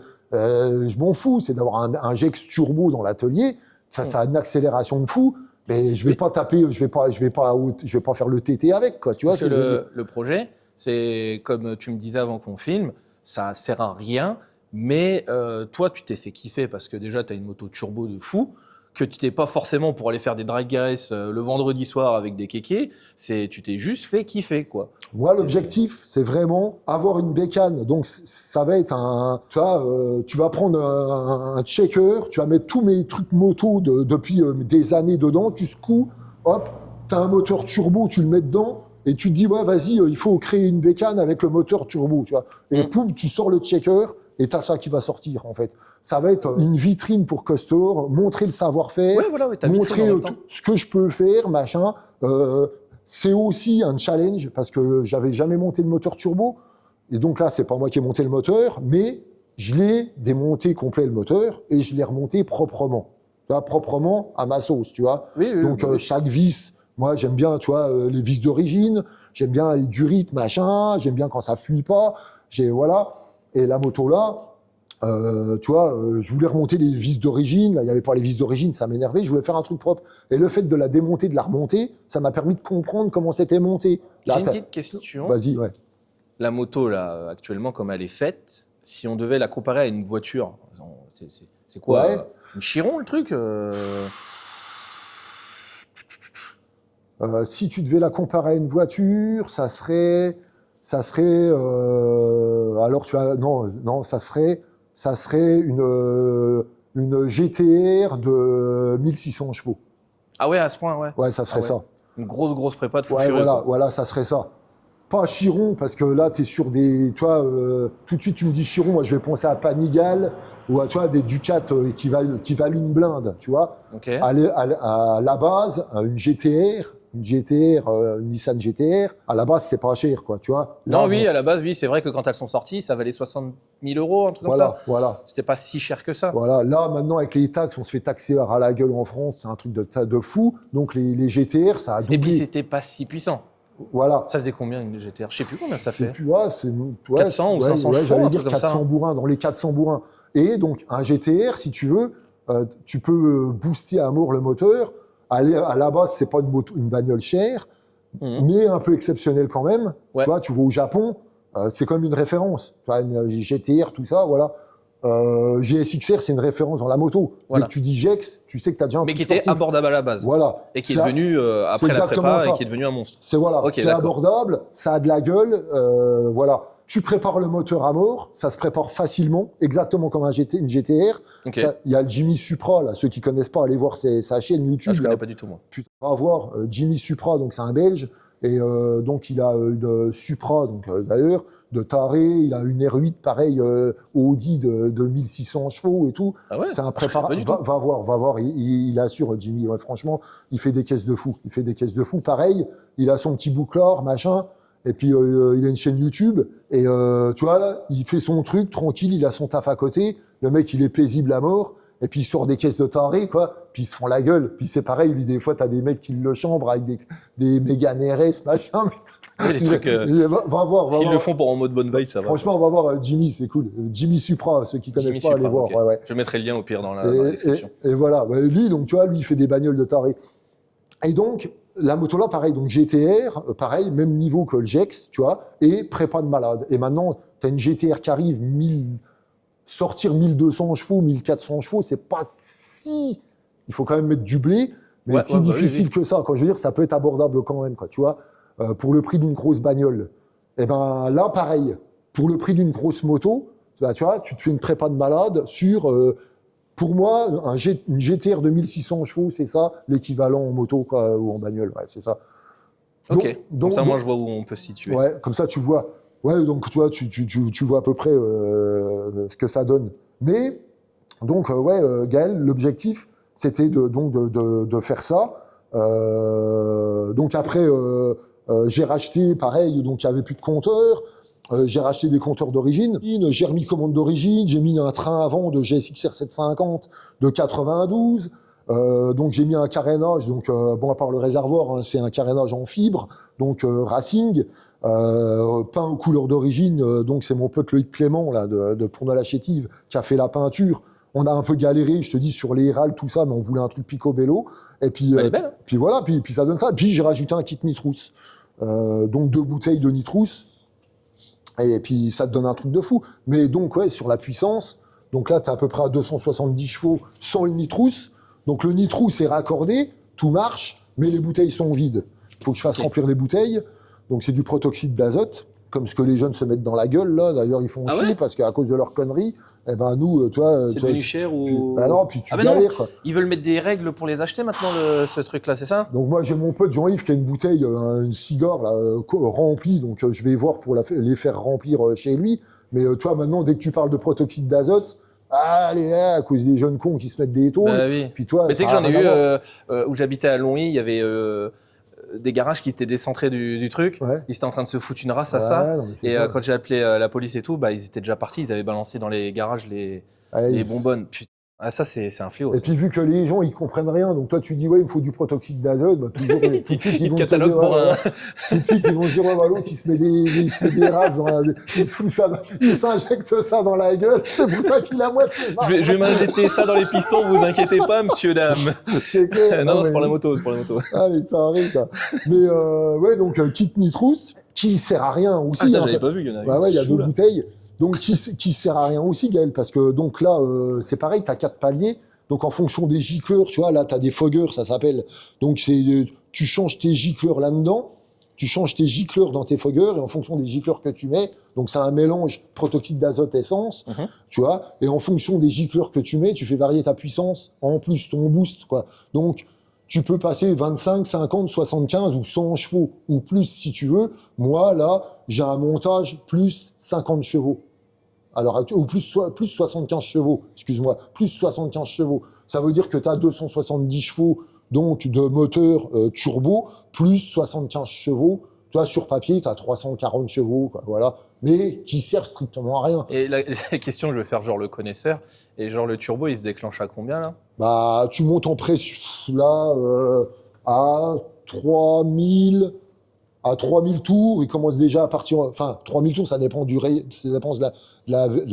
régime engagé, de la vitesse engagée. Petite anecdote, ouais, enfin, je peux pas trop dire ça en vidéo, quoi, mais bon. J'étais sur piste, toujours sur piste. J'étais sur piste sur l'aérodrome de Chamblay. J'étais en 5e, tu vois, et donc j'ai fait mes essais là-haut, et je devais être à 3000 tours en 5e, je devais être à 110 km/h, tu vois. Et en fait, j'ai ouvert, le turbo est monté en pression, et en fait, honnêtement, en une seconde, je regarde 200. En une seconde. Et en 5e, je te parle. Donc, t'as le temps de cligner des yeux, t'étais déjà à 200. Ouais, en fait, donc, t'essayes, au début, tu vois, vitesse, donc, engagée 5e. Toi, je dis, je vais pas déclencher en 2e, 3e à accélérer comme un oui, niquet. Bah non, un coup donc, de te ouais, je dis, je vais essayer en 5, quoi. Donc, j'étais en 5. Et en fait, dès que le turbo, il se met en pression, à 0,7 bar, franchement, c'est un truc de fou. Tu te dis, ça sert à rien. Donc, c'est parti comme une balle. Ouais. Et puis, bon, après, j'ai le manomètre de pression du turbo, puis t'as pas forcément le temps de regarder ton manomètre, tu vois, machin, mais j'ai vu l'aiguille qui partait, qui montait en pression, et puis j'ai jeté un coup d'œil, clac, clac, puis j'ai vu que l'aiguille, là, elle était à 200 en 2 secondes, et je me dis, t'es en 5e, quoi. Et en fait, j'ai fait une accélération, et j'ai coupé, quoi, tu vois. Et en fait, c'est l'impression que ça donne, c'est comme si... Et j'ai la même impression avec la Porsche, la turbo, et je pense que les mecs qui ont les GTR, c'est un peu pareil, c'est que tu as un élastique, en fait, un big élastique tendu à mort, tu vois, Et il y a un moment, en fait... Et tu le relâches et... Ouais, et il y a un moment, t'es derrière, on me tient, là, et puis on me coupe, et puis, et ben, c'est la même sensation. Ah oui, en fait, t'es catapulté en avant, c'est un truc de malade, Donc ouais, ça sert à rien du tout, parce que tu peux plus rouler, t'es machin, mais l'objectif, c'est que, t'as un turbo. T'as pas tenté de la ramener au contrôle technique? Il faut que je la ramène, d'ailleurs, parce que là, j'ai la carte grise à faire, je vais la ramener au CT. Ouais, juste pour la mettre à ton nom, quoi. Mais après, le mec, il vient, t'as un turbo, mais bon, déjà, il faut savoir qu'ils ont sorti des bécanes turbo d'origine, tu vois. Il y avait la GPZ turbo, Kawa, t'as eu des Yam turbo, t'as des bécanes turbo d'origine, donc ils ont sorti déjà des motos turbo d'origine, donc c'est pas impossible. Mais oui, je vais être en règle quand même, quoi. Comme je t'expliquais tout à l'heure, moi j'ai fait en sorte, à la base c'est une auto pour rouler, hein. J'ai le clignotant, j'ai la plaque, j'ai tout, j'ai mis un klaxon, j'ai tout mis, quoi. Tu vois. Mais ouais, tout comme une moto. Moi, l'objectif c'est que t'arrives, l'objectif c'est d'arriver avec des gars, tu vois. Tu parles, ah ouais, putain les mecs, ouais bah j'ai un turbo dans le garage. Bah oui j'ai un Jex turbo. Ah tu te fous de ma gueule, puis ouais bah non, regarde.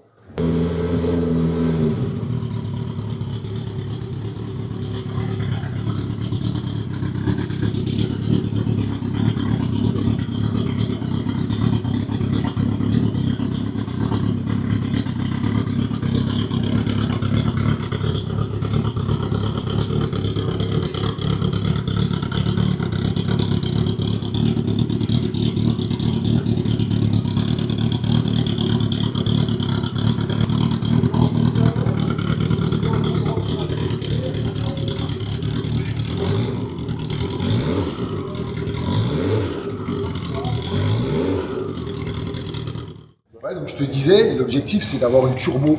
Et l'objectif c'est, dans toutes les familles de motos, d'avoir ce qui,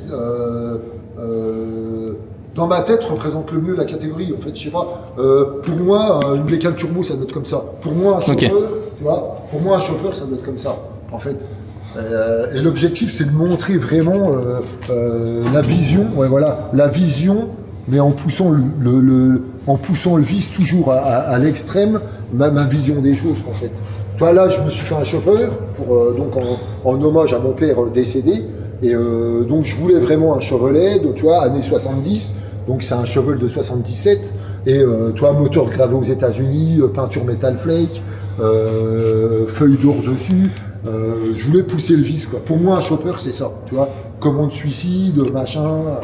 Et celui-là, le chopper là, on fera une vidéo pour ta chaîne où on fera une vidéo dédiée à cette moto-là. Ouais, donc les gars, n'hésitez pas d'aller vous abonner à sa chaîne YouTube, ceux qui regardent, pour voir un peu. De toute façon, il va essayer de faire quelques vidéos. On verra. Essayer si tout va bien. Là, donc je la montre pas alors. On va essayer de te lancer sur YouTube, Johan.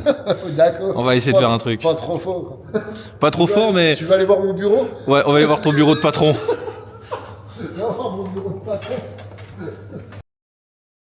C'est là où je réfléchis. Donc tu vois, ça c'est ce que je te disais aussi tout à l'heure, les casques. Donc Simpson, je sais pas si tu connais. Donc, non, moi je connais pas la culture des casques Simpson comme. Tu vois, pareil, il y a eu des répliques pareil avec les casques bandits, tout ça. Maintenant ils ont repris un peu l'esprit là. Ça c'est des casques à la base, c'est pas homologué à la base, hein, je parle. À la base c'est pas homologué sur route, c'est purement des casques de dragster à la base, quoi. Ok. Et maintenant ils font une série un peu plus homologuée sur route et tout. Et puis enfin, c'est des casques vachement agressifs, ou tu vois, comme celui-là, Sidewinder avec la prise d'air sur le côté. Ouais. Là, si tu veux, tu branches un tuyau à l'extérieur du véhicule, casque de bagnole. Ouais, donc je te disais, Sidewinder, donc c'est des casques de dragster, tu vois, de bagnole, hein. Et donc là, tu as un tuyau qui se branche à l'extérieur du véhicule. C'est au cas où, la bagnole prenne feu, là, pour justement ne pas avoir les vapeurs. Ok, celui-là il est orange, non? Ouais, celui-là il est orange, il va avec la légende corps. Là tu t'es mis en mode cosy, quoi, t'es en mode... Là je suis en mode paisible, là. C'est comme la Jex Turbo, ça sert à rien. C'est qu'en fait, je voulais monter une mezzanine ici, pour donner un peu de volume dans l'atelier, tu vois. Et c'est comme tout, tu vois, après il faut meubler. Et au début je voulais stocker mes pièces détachées ici, puis finalement j'ai trouvé un autre endroit plus haut. Et je me suis dit, je vais me faire un bureau. Pareil, au cas où, tu vois, déjà un petit endroit cosy, tranquille pour se poser, et puis pour avoir un bureau aussi, quoi. Et puis finalement, c'est cool, quoi. Je me suis fait un petit burlingue, peinard. Tu vois, ça tout à l'heure, c'est ce que je te disais. Là, c'est la GSX-R que j'avais fait, tu vois, avant de faire celle-là. J'avais fait le modèle là, modèle de 88. Ça, c'est le ZRX. Donc, tu vois, la tête de fourche qui était là-haut, je l'avais mis là-dessus après. Tu vois, le casque. C'est que des photos de toi, ça. Hein. Ça, c'est photos de moi. Ça, c'est moto-tuning, un poster donc, du magazine donc, des années 2000. Je te dis, quand j'avais fait le Paris Tuning Show, que j'avais rencontré le Franck Nourri. Ça, c'est un ancien combi que j'avais importé d'Angleterre, pareil sur Air Ride. Moi, je me dis, moto-tuning, il n'y avait pas les filles avec les scotch sur les nénés, tout ça. Si, il y en avait un peu. C'était plus une option moto, ça. Mais il y en avait un peu, ouais, mais c'était... Je me dis quand même que tu as un poster qui vient du même magazine où il y avait ce genre de filles, et toi, c'est quand même la classe. Ouais, et moi, j'ai pas de scotch sur les nénés. T'as pas de scotch sur les nénés. Ça, c'est une bécane que j'ai fait. Tu vois, en l'occurrence, pour la femme de Jean-Yves. Ok. Pour ses 50 ans, j'avais fabriqué la moto là. Des diplômes quand j'ai commencé la piste, des photos à la con. Voilà. Ouais, tu t'es fait ton petit musée personnel, on va dire. Un petit endroit cool, j'ai foutu mes casques. Et puis, hop là. Tu vois, le lampadaire que j'avais dans le jardin qui servait à rien, je l'ai ramené là. Voilà, en faible luminosité, il nous éclate la tronche, mais. Ouais, on est paisible. Et là, les casques là, c'est pas des Simpsons alors? Non, donc c'est tous les cas. Bah, après, en fait, c'est un peu un rituel. À chaque fois que je change de moto, je me dis, je rachète un casque. Ah ouais? Ouais. Oh, le budget casque. Non, mais j'aime bien, tu sais, comme ça, c'est pareil, c'est souvenir, quoi. Je me dis, ouais, j'avais la moto là, j'avais le casque là quand j'avais la moto là et tout. Et puis, ça me permet d'avoir... J'avoue, si t'as plus la moto parce que t'as changé de projet, ça te permet de garder le casque qui allait avec le projet. Ouais. Là, je sais que... là, je m'étais fait un café racer, par exemple, là... Kawasato, il s'appelait, sur une base de KZ1000 ST. J'avais acheté le casque là, et puis comme ça, tu vois, je sais que le casque là correspond à la moto là. J'aime bien, j'ai plus la moto, mais j'ai le casque qui va avec. C'est pour ça que j'aime bien à chaque fois de changer de casque, quoi. Un petit kit au cas où il faut monter ça vite fait. Ouais, donc c'est des pièces que j'ai en plus sur le kit. Et tu vois, là-haut, j'ai foutu mes pièces détachées et tout en haut, là-haut. Ok, tout ça, sont pièces détachées. Puis là, si tu veux aller voir, bah tiens, le ZDRX, on va aller de l'autre côté, tu verras, c'est sympa. Je me suis fait un petit endroit lunch paisible. Après, t'as un atelier là-haut aussi, pour quand ça caille, chaud. Je suis. Bécane. Ma femme qui est en train de passer le permis. C'est la bécane qui est déjà prête là-haut pour quand elle aura le permis. Donc ça, caisse de drift, on en reparlera plus tard, hein, je pense. Ouais, en vrai, c'est vrai qu'il y a ta caisse de drift, on est passé un peu en vite fait, mais en même temps... il y a un mois et demi. Et, il y aurait trop de sujets à parler chez toi. Il y a trop de sujets, donc ça, pour la petite histoire, ça c'est une légende car. Donc c'est pareil, c'est un châssis tubulaire avec un moteur de moto. Bon, c'est pareil, j'ai remonté tout le moteur là, il y a fin d'année dernière. Voilà, là il y a une petite Porsche. Là, il y a un combi, un T2A, pareil, j'ai refait tout l'intérieur équipé dans un camping-car. Tu le prends sur des événements, celui-là? Ah ouais. Tu vas au Volkswagen Day, là, ou je sais plus quoi? J'ai jamais été. À Spa, il y a à Chimay, il y a pas mal de rassemblements de Cox Combi que je fais. Ah, mais t'as su où il y a que du Volkswagen là, qui est autorisé, là. Je sais plus comment ça s'appelle. Ça, à Spa, ouais. Non, je sais plus le lieu où c'est Volkswagen Day que ça s'appelle. Ah, je sais plus, ouais, peut-être. Et non, mais oui, j'essaie d'en faire. Bah, après, tu sais, c'est pareil. Ça va dépendre de l'état d'esprit du moment, ça va dépendre de, tu vois, des fois je suis plus en mode de drift, je vais aller drifter à mort, en mode grip, après il y a des périodes où tu es plus en mode bagnole, il y a des périodes où tu es plus en mode moto, tu as envie de rouler plus en moto. Oui, parce que... Des fois tu as envie de débrancher, tu dis ouais je pars camper, tu prends ça. J'avoue que là franchement, on a le pick-up derrière toi, qui est vraiment un projet de fou, on n'en voit pas beaucoup en France. Ouais. Là tu as un combi, là il y a une voiture de drift. Là, t'as le truc qui sert à tuer tout le monde sur circuit, ce genre de machin. Ouais, ça, c'est une caisse de grip. De grip. Là-bas, on a la moto turbo. Là, t'as la Kawa qui est full piste, elle est même pas homologuée route. Avec au-dessus, pareil, piste, machin. En fait, l'objectif, c'est de... Encore une fois... Toi, tu peux faire tout, quoi. Ouais, encore une fois, c'est pas un concours, tu vois. Non, c'est pas un concours, en fait, mais... En fait, je suis passionné par la custom culture, je suis passionné par la... En fait, tu vois, ce qui résume le mieux, c'est la custom culture. En fait, et ce que je te disais tout à l'heure, j'aime bien savoir de quoi je parle. Tu vois, il y a un moment, je m'intéressais un peu au cross. Et je me dis, putain, le cross, c'est cool et tout. Puis c'est vrai que quand tu roules aussi sur piste, c'est bien de rouler en cross en parallèle, tout pour l'équilibre, tout ça. Et puis, que de parler dans le vent. En fait, en une semaine, 2 temps, j'ai acheté une 2,5 KX, tu vois, je voulais, hop, j'ai roulé un peu en cross. Finalement, j'ai pris 2-3 gamelles et tout, ça me saoulait. Puis je l'ai revendu au bout de 3-4 mois. Motocross, c'est pas mon truc non plus. Voilà, mais j'aime bien quand même, quoi. Tu vois, là, ça me dérangerait pas d'avoir une cross à côté, quoi. Tu vois, parce qu'il y a des terrains et tout. Mais il y a une époque, ça me plaisait. Mais que de parler dans le vent, je me suis dit, j'essaye. Mais là, demain, tu me parles de cross. Je te dis, ouais, bah, je connais, j'ai roulé en cross. Tu vois, mais moi, l'objectif, c'était vraiment de. Donc, tu vois, un port américaine, je voulais un truc style lowrider, traîner mon cul en américaine. Le V8, c'est mon bruit préféré. Après, voilà, combi. Ça, c'est mon rêve, ça, moi. Voilà, ça, c'est le délire. Tu vois, en plus, tu mets une moto dans la benne, tu pars et tout. J'avoue. Ouais. Ouais, pas bête. Ça, c'est cool. Donc, en mode bagnole, je voulais vraiment une américaine. Tu me parles d'américaine, il me faut un pick-up. Voilà, moi, je voulais un pick-up américain. Ensuite, combi, c'est excellent. Tu vas camper avec tes potes et tout. Machin, je me suis dit, ouais, vas-y, il me faut un combi. Donc, je me suis fait un combi. Pareil, on ferait une vidéo. J'ai équipé tout l'intérieur. Il y a un moteur de fou, machin. Je suis à 10 km du circuit de Chamblay, ça roule en drift, ça roule en grip, ça roule en moto. Que d'aller là-haut, de voir les mecs roulant. Il est bien en moto, ce circuit-là? Ouais, enfin, il est un peu. Il est bien, mais enfin, moi, je l'ai fait en moto, je l'ai fait en grip, je l'ai fait en drift. Je le préfère en drift, tu vois. Okay. Parce que il est sinueux. Ouais, c'est ce que j'avais entendu dire, qu'il était sinueux. Il est technique à mort, et il est bien pour les motos, mais moi, après, c'est un choix personnel. Moi, je préfère les circuits un peu plus, les plus grands circuits, tu vois. Je préfère style aller rouler à Manicourt, tu vois. Okay. Chamblay, si j'aime bien, si tu vois, comme le ZRX. On va aller voir, de toute façon. Ou alors, il faudra un bon supermoto ou quoi. En hyper sportif, c'est cool. Encore une fois, c'est moi, c'est cool, mais je préfère rouler sur des plus gros circuits avec des trucs comme ça. Voilà. À la rigueur, si je vais à Chamblay, je vais ressortir mon ZRX. Okay. Mais bon, Chamblay à côté, ça roule en drift. Hop, caisse de drift. Quand ça roule en grip, j'y vais avec ma légende car. Ça vraiment, j'ai vraiment très envie de voir ce que ça donne. C'est un truc de fou, tu verras. Après, en mode vraiment poser ton cul en été, tu vois, pareil, Cox. Ouais, Cox, tu cherches pas la vitesse. Voilà, ouais. Découvrable, doux découvrable. Tu ouvres le pare-brise devant, tu roules. En fait, l'objectif, c'est d'avoir tous les styles. Et puis ouais, donc en mode cool, traîner ton cul, tu vois, la Cox, c'est un autre délire, c'est excellent aussi, quoi. Tu vois, pareil, tu vas rouler, tu vas faire le tour de la Madine, tu ouvres ça, t'es en short, machin, le chapeau de paille, et puis voilà, c'est cool. Et ce que j'ai fait avec les bagnoles et les motos, en fait, j'ai fait la même avec les bécanes, quoi, tu vois. Ouais. Parce que toi, t'es plus bécane de base. Voilà, là, je suis plus bécane, mais donc j'ai touché à tout. J'ai roulé aussi en cross. Et là, à l'heure actuelle, tu vois, j'ai envie de rouler cool. Je vais prendre donc style ma bécane de tous les jours. Tu vois, mon Street Glide. Ouais. Tu vois, où t'as les sacoches, t'as tout, t'es en mode délire, où tu pars en week-end. C'est vraiment excellent. Tu fais tout avec. Mon voisin, il a la même. Attends, je vais regarder. Ouais, mon ancien voisin, il était sur un Sportster. Et il s'est pris ça. Ça, c'est excellent, ça. Ça, franchement. C'est pas la même année en plus. Bah, il l'a en vert.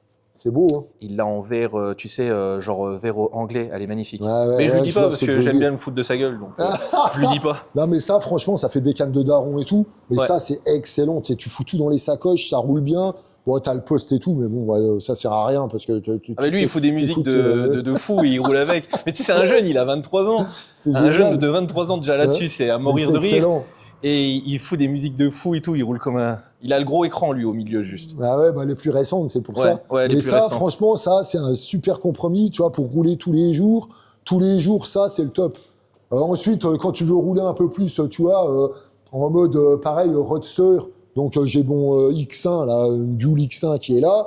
Donc ça, c'est ma femme qui est en train de passer le permis, donc ça 125, ça Buell aussi, donc à côté, moto de caractère et tout. Buell, je connais pas du tout. Ouais, moi, moteur Harley, c'est excellent aussi. Ah, des moteurs Harley Ouais, dans les Buell. moteur Harley, moteur de sport dans un roadster, c'est excellent. En fait, Excellent. Eric Buell, c'est un ingénieur, Vous avez c'est pas un ça. motoriste chez Harley, en fait, tu vois, à Ok. l'époque. Et il a voulu créer sa gamme de motos un peu plus sportive. Donc, il a récupéré les moteurs Harley et puis un peu plus poussés, un peu plus, tu vois, sportifs. Ouais. Et puis, dans des motos avec des châssis, pareil, un peu plus aboutis et adaptés voilà, à la compète, en fait. Et donc Donc là, t'as un moteur de Sportster dedans. là, Ah t'as oui, un t'as la moteur de Combo et sport, tout. ouais. T'as un moteur de sport, mais par contre, qui sort à 100 chevaux, quoi. Tu Et vois. là, tu sais que t'es en train de me donner d'envie d'acheter une Et Buell. ça, c'est excellent, hein. Ça tourne comme une Harley, ça marche bien. Quand je te dis ça tourne, le bruit, il est excellent. Et c'est. Oui, ça reste une Harley après sur le plan, Et donc, t'as un caractère, ouais, mais ça marche bien, quoi. C'est vachement plus nerveux, tu vois, qu'un sport. Et c'est ultra agréable à rouler, quoi. Donc, Pourquoi tu es celle en de ta roadster, chérie c'est des moteurs de 1, Celle de ta chérie, vu qu'elle va être à 2, XB9, ouais. Elle est déjà bridée, là. Elle est déjà bridée, okay. ouais. On l'a déjà bridée. C'est des motos qui sont bridables, ouais. Tu la brides au niveau de la... La poignée ouais. Au niveau des câbles, voilà. Au niveau des câbles, t'as une butée. T'as une butée au niveau des câbles d'accélération. Okay. Ouais, voilà. Ensuite, bon, t'as le chopper, on en a parlé, un autre style, hein, mode custom, et puis mode sportif sur route, dragster, voilà. Puis après, pour la piste, ZX10 de piste. Et puis, si tu veux rouler en piste, ZRX, je vais te le montrer, on voit. En fait, l'objectif, c'est vraiment de toucher à tous les styles, que ça soit moto ou bagnole, quoi, tu vois. Mais toujours en gardant l'état d'esprit coaster. À chaque fois, essayer de pousser à l'extrême dans chaque famille, tu vois, de bécanes, quoi. Et ça, franchement, c'est bizarre, mais c'est bizarre parce que t'as pas mal de bécanes ici, machin. C'est ma moto préférée, en fait. Ok. Le ZRX, c'est la bécane d'origine. Déjà, le ZRX, j'adore. C'est une de mes bécanes préférées, ZRX. Niveau patate, tenue de route, tout ça, j'adore cette moto. Donc déjà, quand elle est sortie dans les années 1998, il me semble, je l'ai achetée. Je suis tombé amoureux de la moto là et depuis, j'adore. En fait, j'en ai eu plusieurs. Et quand j'ai repris la piste, là, il y a 5 ans, je m'étais dit, oh, tiens, tant qu'à faire, donc en reparlant de Chamblay, c'est un petit circuit sinueux, technique et tout, et je me suis dit, ouais, il faudra un roadster. Et tant qu'à faire, je fais des motos, je me suis dit, je vais me faire ma moto de piste, mais quand je te dis faire, tu vois, là, j'ai coupé le cadre, j'ai refait toute la boucle arrière, et je me suis fait un ZRX de piste, et en fait, j'ai pris un délire, j'ai pris un pied monumental, et puis voilà, quoi. Esthétiquement, j'adore le côté moteur et tout, et puis en fait, c'est ma moto préférée. Puis là, j'arrête de rouler avec parce que je me suis acheté le missile derrière, là, le ZX10. Puis je me suis dit, le ZRX, en fait, c'est vachement bien. C'est vachement bien, mais c'est paradoxal, c'est que je pensais pas, un pote me l'avait dit, tu prends un truc plus récent, tu vois, ça c'est les années 2000, ça c'est 2018, donc tu as un freinage de taré, tu as une assistance, t'as machin, et au final, quand j'ai repris ça, j'ai reroulé après derrière avec, je me suis dit, mais en fait, ça me faisait flipper. J'ai dit, mais avec ce que je lui mettais dans la gueule, je comprenais pas ce que j'arrivais à faire avec, quoi. Et le fait de reprendre le ZX10 derrière et de rerouler sur le ZRX, j'arrivais plus à rouler avec. Ah ouais, j'avais l'impression que j'allais me péter la gueule tout le temps. J'ai dit, putain. Et je te dis, hein, j'ai dit, mais putain, mais ça tient pas à la route. J'ai dit, ouais, c'est bizarre et tout. Mais au final, si, parce que voilà ce que je lui mettais dans la gueule, quoi. Okay. Mais donc, du coup, maintenant, puis là, maintenant que je tourne un peu en bagnole, la moto, je vais aller rerouler avec le ZX10 et tout, mais celle-là, je pense qu'elle roulera plus de trop. D'ailleurs, si elle roule, j'ai le palon, là, tu vois, je la redescends, je la remonte, là, tu vois. Ah oui, ouais, j'ai tout fait exprès, là, la balustrade, elle s'enlève, j'attache la moto, je la descends, ça va aussi vite que de la mettre, si tu veux, sur le pont ici, quoi. Mais ouais, donc ZRX de piste. Et puis là, tu vois, je me suis créé un petit coin. Un petit salon pour boire une bière, quoi. Ouais, un petit salon pour boire une bière et puis réfléchir à mon avenir. Tu vois, avec des fausses plans, hein, parce que sinon, pour je les les fais toutes crever. mais si on devait budgétiser... tout ça. Ouais, tout ça. Parce qu'en vrai, tu peux pas trop, parce que je le sais, vu que c'est au fil du temps que tu as fait tout ça. Ouais. Mais après, au niveau bagnole, c'est pareil, quoi. Tu vois, encore une fois, ça c'est super important, c'est que moi, je suis dans le milieu depuis, tant que je t'ai dit, j'ai 48. Presque 20 ans, quoi. On va dire. Plus, en fait. Même plus, oui. Je suis dans le milieu depuis 30 ans, en fait. Officiellement, le jour où j'ai passé le permis, je suis rentré dans le milieu parce que j'ai tout de suite préparé, je me suis tout de suite intéressé à tout ça et tout. Mais déjà, dans ma tête, que j'étais tout gosse, j'avais déjà des bouquins de moto et tout, quoi, tu vois. Moi, le premier cadeau, quand j'étais en capable de parler, et quand on m'a demandé, ouais, tu veux quoi comme cadeau? Une petite moto électrique, quoi, tu vois, ou alors un bouquin de moto. Et donc, j'ai ça en tête depuis mon plus jeune âge, mais je suis dans le milieu vraiment, concrètement, ça fait 30 ans que je suis dans le milieu. Tu vois, et ça, c'est super important, et ça, il faut que les gens le comprennent, parce que maintenant, à l'heure actuelle, avec les émissions, avec tout ça, où tu vois qu'ils font des motos en une émission, là, tu as l'impression qu'ils font une moto en une semaine ou un mois, ils te sortent une moto.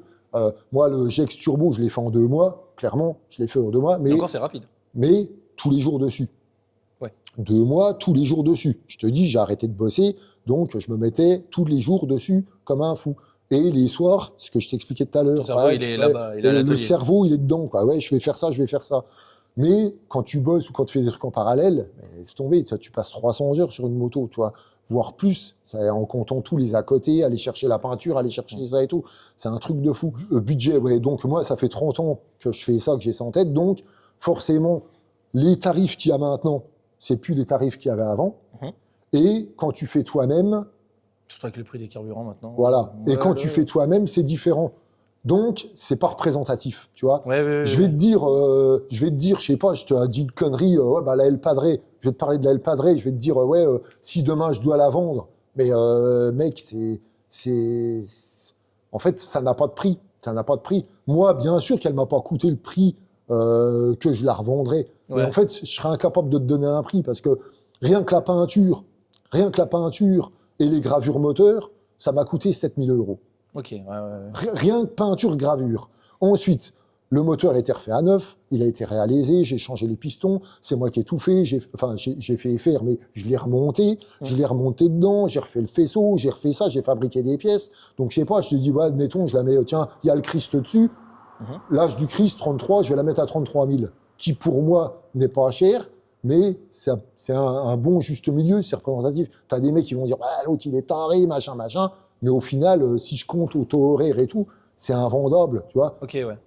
Ça, donc, en fait, c'est pas évident de te donner un prix de ce qu'il y a là-dedans, parce que déjà, le marché, il augmente, tout augmente, et il y a la démerdise derrière, quoi.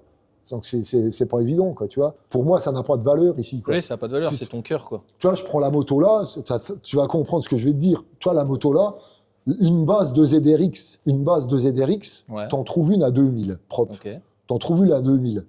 Donc, mais là, moi, déjà, ça m'intéresse pas de vendre ça. Bon, j'ai bossé dessus. Le moteur est révisé, j'ai refoutu un radiateur de ZX7R, j'ai refait tout l'arrière, la coque. Je vais te dire, ouais, bah ça, tu peux pas te permettre de vendre ça 10 000, parce que 10 000, t'as déjà une bécane un peu plus aboutie et tout, mais t'as du travail dessus. Mais tu peux pas non plus vendre ça à 3 000, parce que ça serait la donnée, quoi, tu vois. Moi, j'estime une bécane comme ça à 6 000 – 7 000 €, quoi, tu vois. J'estime, moi, ça à 6 000 – 7 000 €. En restant objectif, alors. Voilà. Mais il y a des gens qui disent, ouais, mais l'autre, il est taré. Mais mec, dans ce cas-là, le mec qui dit ça, mais mec, fais-toi-en une, quoi. Parce qu'en fait, le temps, c'est de l'argent. Et franchement, il y a un savoir-faire, quoi. Et le savoir-faire, il s'acquiert avec le temps. Moi, je te dis, ça fait 30 ans que je fais ça. Maintenant, ça me paraît facile. Et les mecs, quand ils t'appellent, ah, tu peux me faire ça, machin. Ouais, mais c'est temps. Ouais, mec, machin. C'est bon, ouais, t'en as pour 4 heures à régler ce truc-là. Ouais, mais donc moi, oui, ok, je vais mettre, ça va être rapide. Mais mec, ça fait 30 ans que j'apprends à faire ça. Ouais. Ben, j'ai eu le même débat avec quelqu'un qui me disait, ouais, le mec de la sellerie, il me l'a fait en 2 jours, il m'a demandé 450 €. Ah oui, mais... Je lui ai dit, mais ça fait combien de temps que ton sellier, il fait son métier? C'est ça. Bah, je sais pas, il doit faire 20 ans ou 30 ans. Bah oui, bah, il y a 20 ans ou 30 ans, il les faisait pas en 2 jours. Hein. Il a un savoir-faire. Tu payes ce savoir-faire, en fait. C'est ça, tu payes. C'est pour ça que donner un prix, moi, c'est pas que j'ai rien à cacher, j'ai pas de tabou, j'en ai rien à foutre. Je peux te donner les tarifs, quoi, tu vois. Mais en fait, ça sert à rien parce que les gens, en fait, c'est pour ça, ce qui est con, c'est quand t'as tous les... Là, en ce moment, les youtubeurs, là, qui ont des caisses de malades, là, machin, tu sais pas si c'est à eux, tu sais pas si c'est loué, tu sais pas ça. Puis, oui, c'est vrai qu'il y en a qui viennent d'un peu partout les bagnoles, et c'est pas eux, en fin de compte. Puis ils te sortent des tarifs de fou, ouais. Déjà, moi, je sais pas comment ils se démerdent, les mecs, quand ils ont des caisses à 300 000. Enfin, je sais pas, moi, j'ai 50 ans, je bosse, j'étais cadre en industrie, quoi, tu vois. Je tapais des bons salaires et tout. Après, j'ai des trucs, mais pour avoir des trucs, si je faisais pas, j'étais pas des merdes à côté, je veux dire, t'as rien, quoi. Ce que j'ai ici, c'est pas grâce à mon boulot, quoi.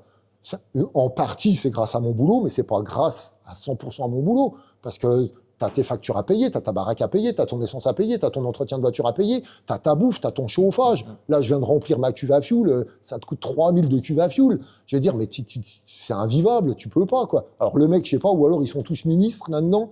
je sais pas comment ils se démerdent, les mecs. Bah, les gros youtubeurs, ils vivent bien, ça, faut le dire. Ouais, mais quand tu fais des rassemblements de bagnoles où ils ont tous des caisses à 200 000, ils sont pas tous youtubeurs, quoi. Tu vois ce que je veux dire. Bah, nous, on est sur un secteur, on a le Luxembourg à côté. La Suisse, elle est à quoi, à 4 heures, non, d'ici? Oui, mais c'est sûr. Oui, Donc, non, mais quand t'as des mecs qui ont 40, 50 ans, qui ont un certain, je sais pas, t'as des mecs, ils ont une situation et tout, tu comprends. Mais quand tu vois des jeunes qui arrivent à 20, 30 berges, c'est bien pour eux. Oui, c'est bien pour eux, je suis pas jaloux. Je suis comme toi, je me dis, putain, je sais pas comment il a fait, mais ouais, voilà, j'ai moi, lui. encore une fois, je suis pas jaloux, tant mieux pour le mec. Le mec, il se prend des bagnoles de fou et tout, ou après, il bouffe des patates pendant... J'en sais rien, je m'en branle, chacun fait ce qu'il veut, je juge pas. Mais ce que je vais te dire, c'est, je ne juge pas ce que le mec il a, c'est pas du tout ça. Le problème, c'est l'image l'interprétation de l'image que les gens se font de ça. C'est ça qui m'énerve. Tu veux savoir un truc? J'ai parlé avec quelqu'un de chez Porsche, je dirais pas quelle concession. Il m'a dit, on vit grâce à certaines personnes. Et je lui dis, comment ça, certaines personnes? Il m'a dit, c'est pas les riches qui nous font vivre. Oui. Je lui ai dit, vas-y, explique-moi. Et tu disais, le gars de chez lui, je vois ce que chez Porsche, il me disait, c'est pas les riches qui nous font vivre, du fait que nous, on a le Luxembourg à côté. Et il me disait, en fait, c'est des gros leasing. Donc, il me dit, les clients ont des grosses voitures chez nous, ont des grosses maisons, mais je peux te dire que quand tu vas chez eux, il n'y a pas grand-chose, c'est vide. Hein. Le frigo, des fois, il est même pas rempli. Hein. Je dis, c'est vrai que les gens, ils aiment bien le paraître quand même. Après, c'est ça qui fait chier, c'est que tu vois, c'est les gens, enfin moi...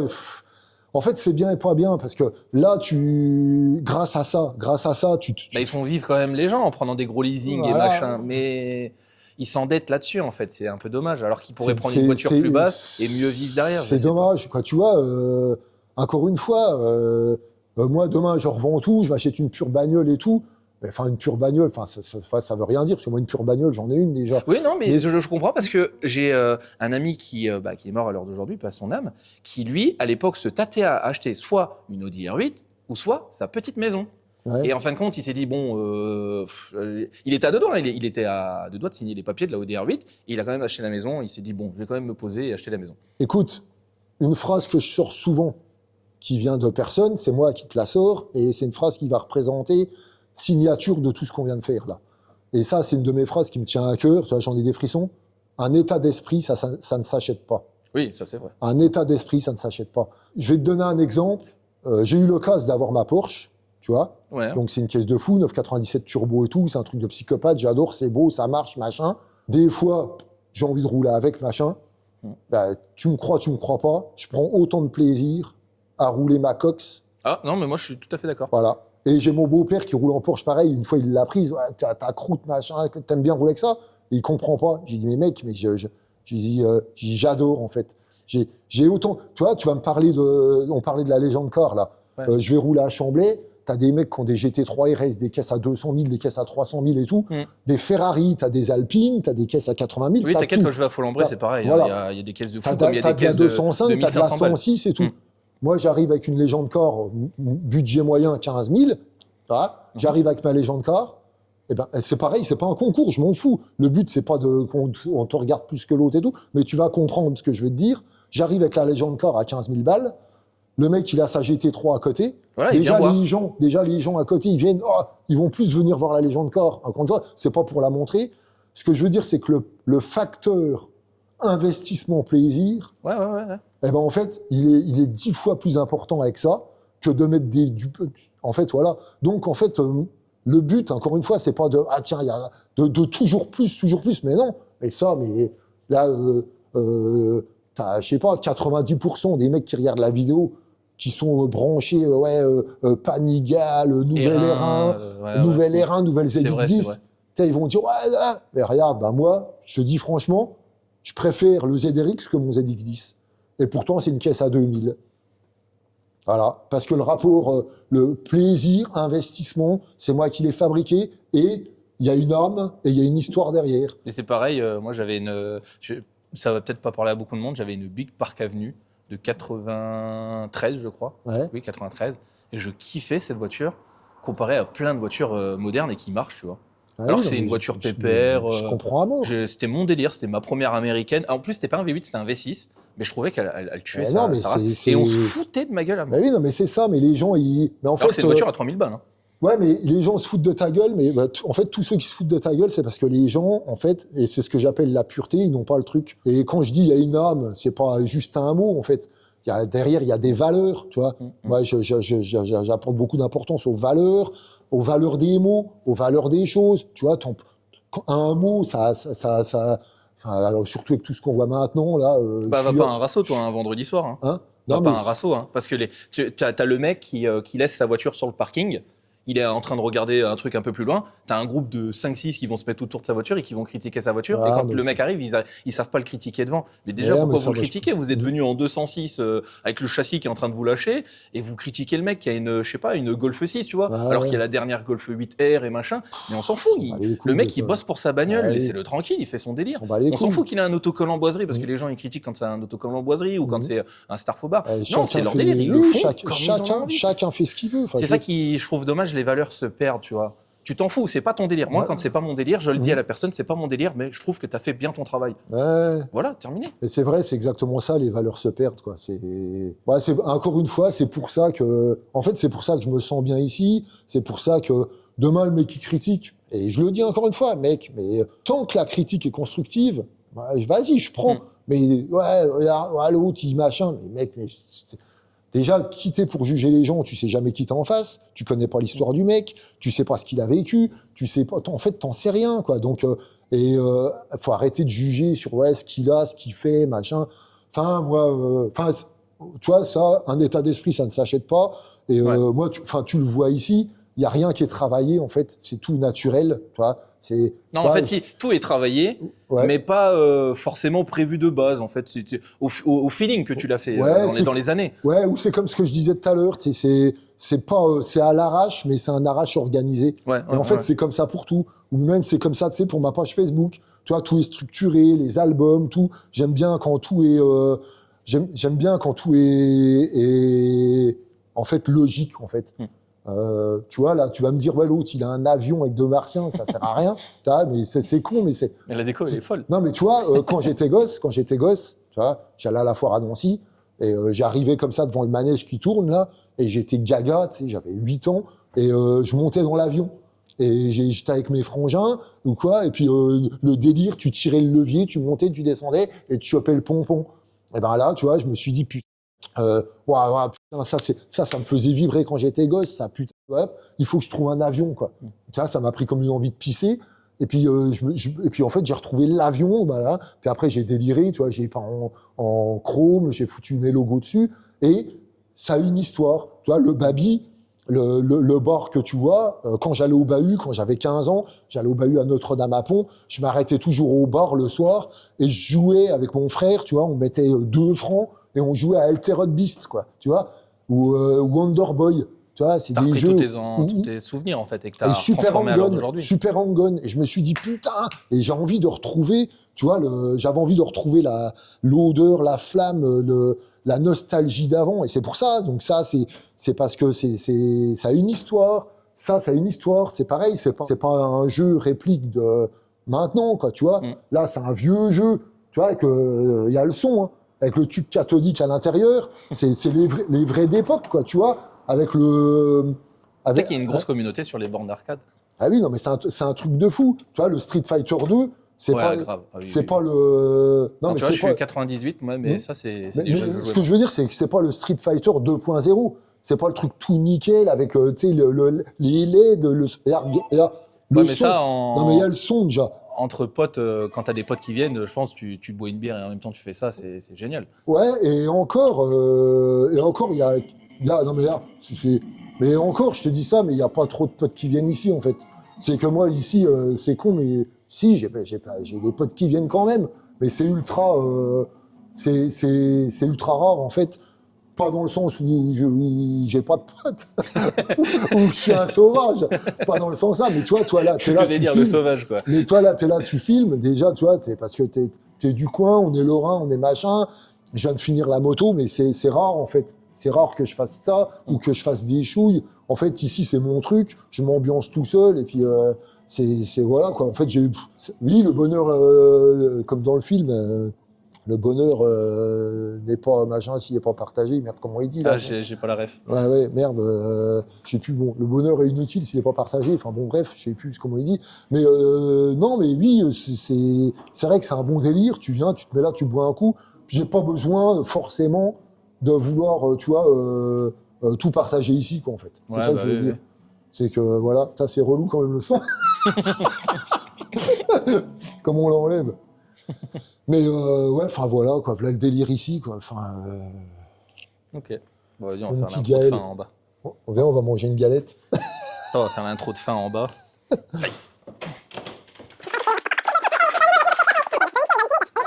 Du coup, les potes, on va finir la vidéo parce que déjà, elle dure un petit moment hein, quand même. On est là depuis hier soir. Je te jure, depuis hier, on est là, en train de faire ça. Mais la vidéo, je sais pas combien de temps elle va durer. Marco, au montage, il va galérer. C'est pas grave. Désolé, Marco. Mais en tout cas, merci à toi de m'avoir ouvert les portes. En tout cas, c'est un honneur. Le pauvre, je l'ai harcelé sur Facebook. Je lui ai dit envoyer 5 messages. Alors la vidéo. Il devait sortir le rouleau. J'ai des photos de lui nu. Ouais, il fallait bien tapater quand même. Non, mais merci à toi, Johan, de m'avoir ouvert. On a d'autres projets vidéo, dont la Harley en hommage à son papa qu'on fera sur sa chaîne. Je veux vraiment le faire sur sa chaîne. Maintenant, sur YouTube, ce qui est bien, c'est qu'on peut mettre les deux chaînes en même temps. Ouais, ça c'est Donc, cool. on fera les deux chaînes en même temps. Après, il y a le projet, comment ça s'appelle déjà ? La légende car. Ouais. La légende car, on filmera peut-être une session, je pense, un truc comme ça, ce sera plus simple. Ah, voilà. Et le drift, maintenant que ça commence aussi à se démocratiser beaucoup le drift, mais toi, tu as fait une vraie caisse, donc c'est vraiment pas mal. Peut-être quelque chose à faire. Et forcez-le à faire une chaîne YouTube. Allez le suivre sur Facebook. Facebook, il publie plein de trucs, il a sa bonne communauté là-bas. Donc franchement, poussez-le parce que il a quitté son boulot, mais ça serait bien qu'il en fasse vraiment son boulot maintenant Costor, au bout de 30 ans. Donc n'hésitez pas à partager la vidéo, liker, à vous abonner aussi à moi. Hein, ce serait bien, il faut faire un peu de pub pour moi aussi. Bah, Le mec, abonnez-vous à lui. Hein. Ouais, il oublie de faire de la pub pour sa propre chaîne, tu sais, le mec un peu con. Voilà. Mais franchement, il y a des projets à faire avec Johan, même pour toi en fait. Faut que tu te motives. Tu sais en plus que tu as des trucs à faire. Regarde, la GEC, c'est un monstre, tu t'es fait un vrai projet. Là, franchement, tu aurais pu faire une série sur YouTube. Hein. Ouais, 4-5 épisodes, tu aurais pu faire un vrai truc. Hein. Donc, on va le forcer. Bah après, ouais, comme je te disais, c'est un métier, quoi. Tu vois, si tu t'es focus sur un truc, c'est à la rigueur, faut que tu viennes filmer toi, quoi. On verra bien. J'habite à 1 heure, donc c'est pas non plus, tu vois, trop loin. Donc il y a moyen de faire quelque chose. En plus, je connais la route à force de venir. Ouais, tu verras. Tu suis Donc, les voilà. traces de pneus. J'avoue que. Ça va, dans le village, Ouais, ça gueule pas trop. Ah non, au contraire. Parce que quand je suis arrivé, tu l'avais démarré. On l'a même pas démarré. Donc, bon, allez, on vous laisse. Bisous. À la prochaine, les gars. Ciao, à plus.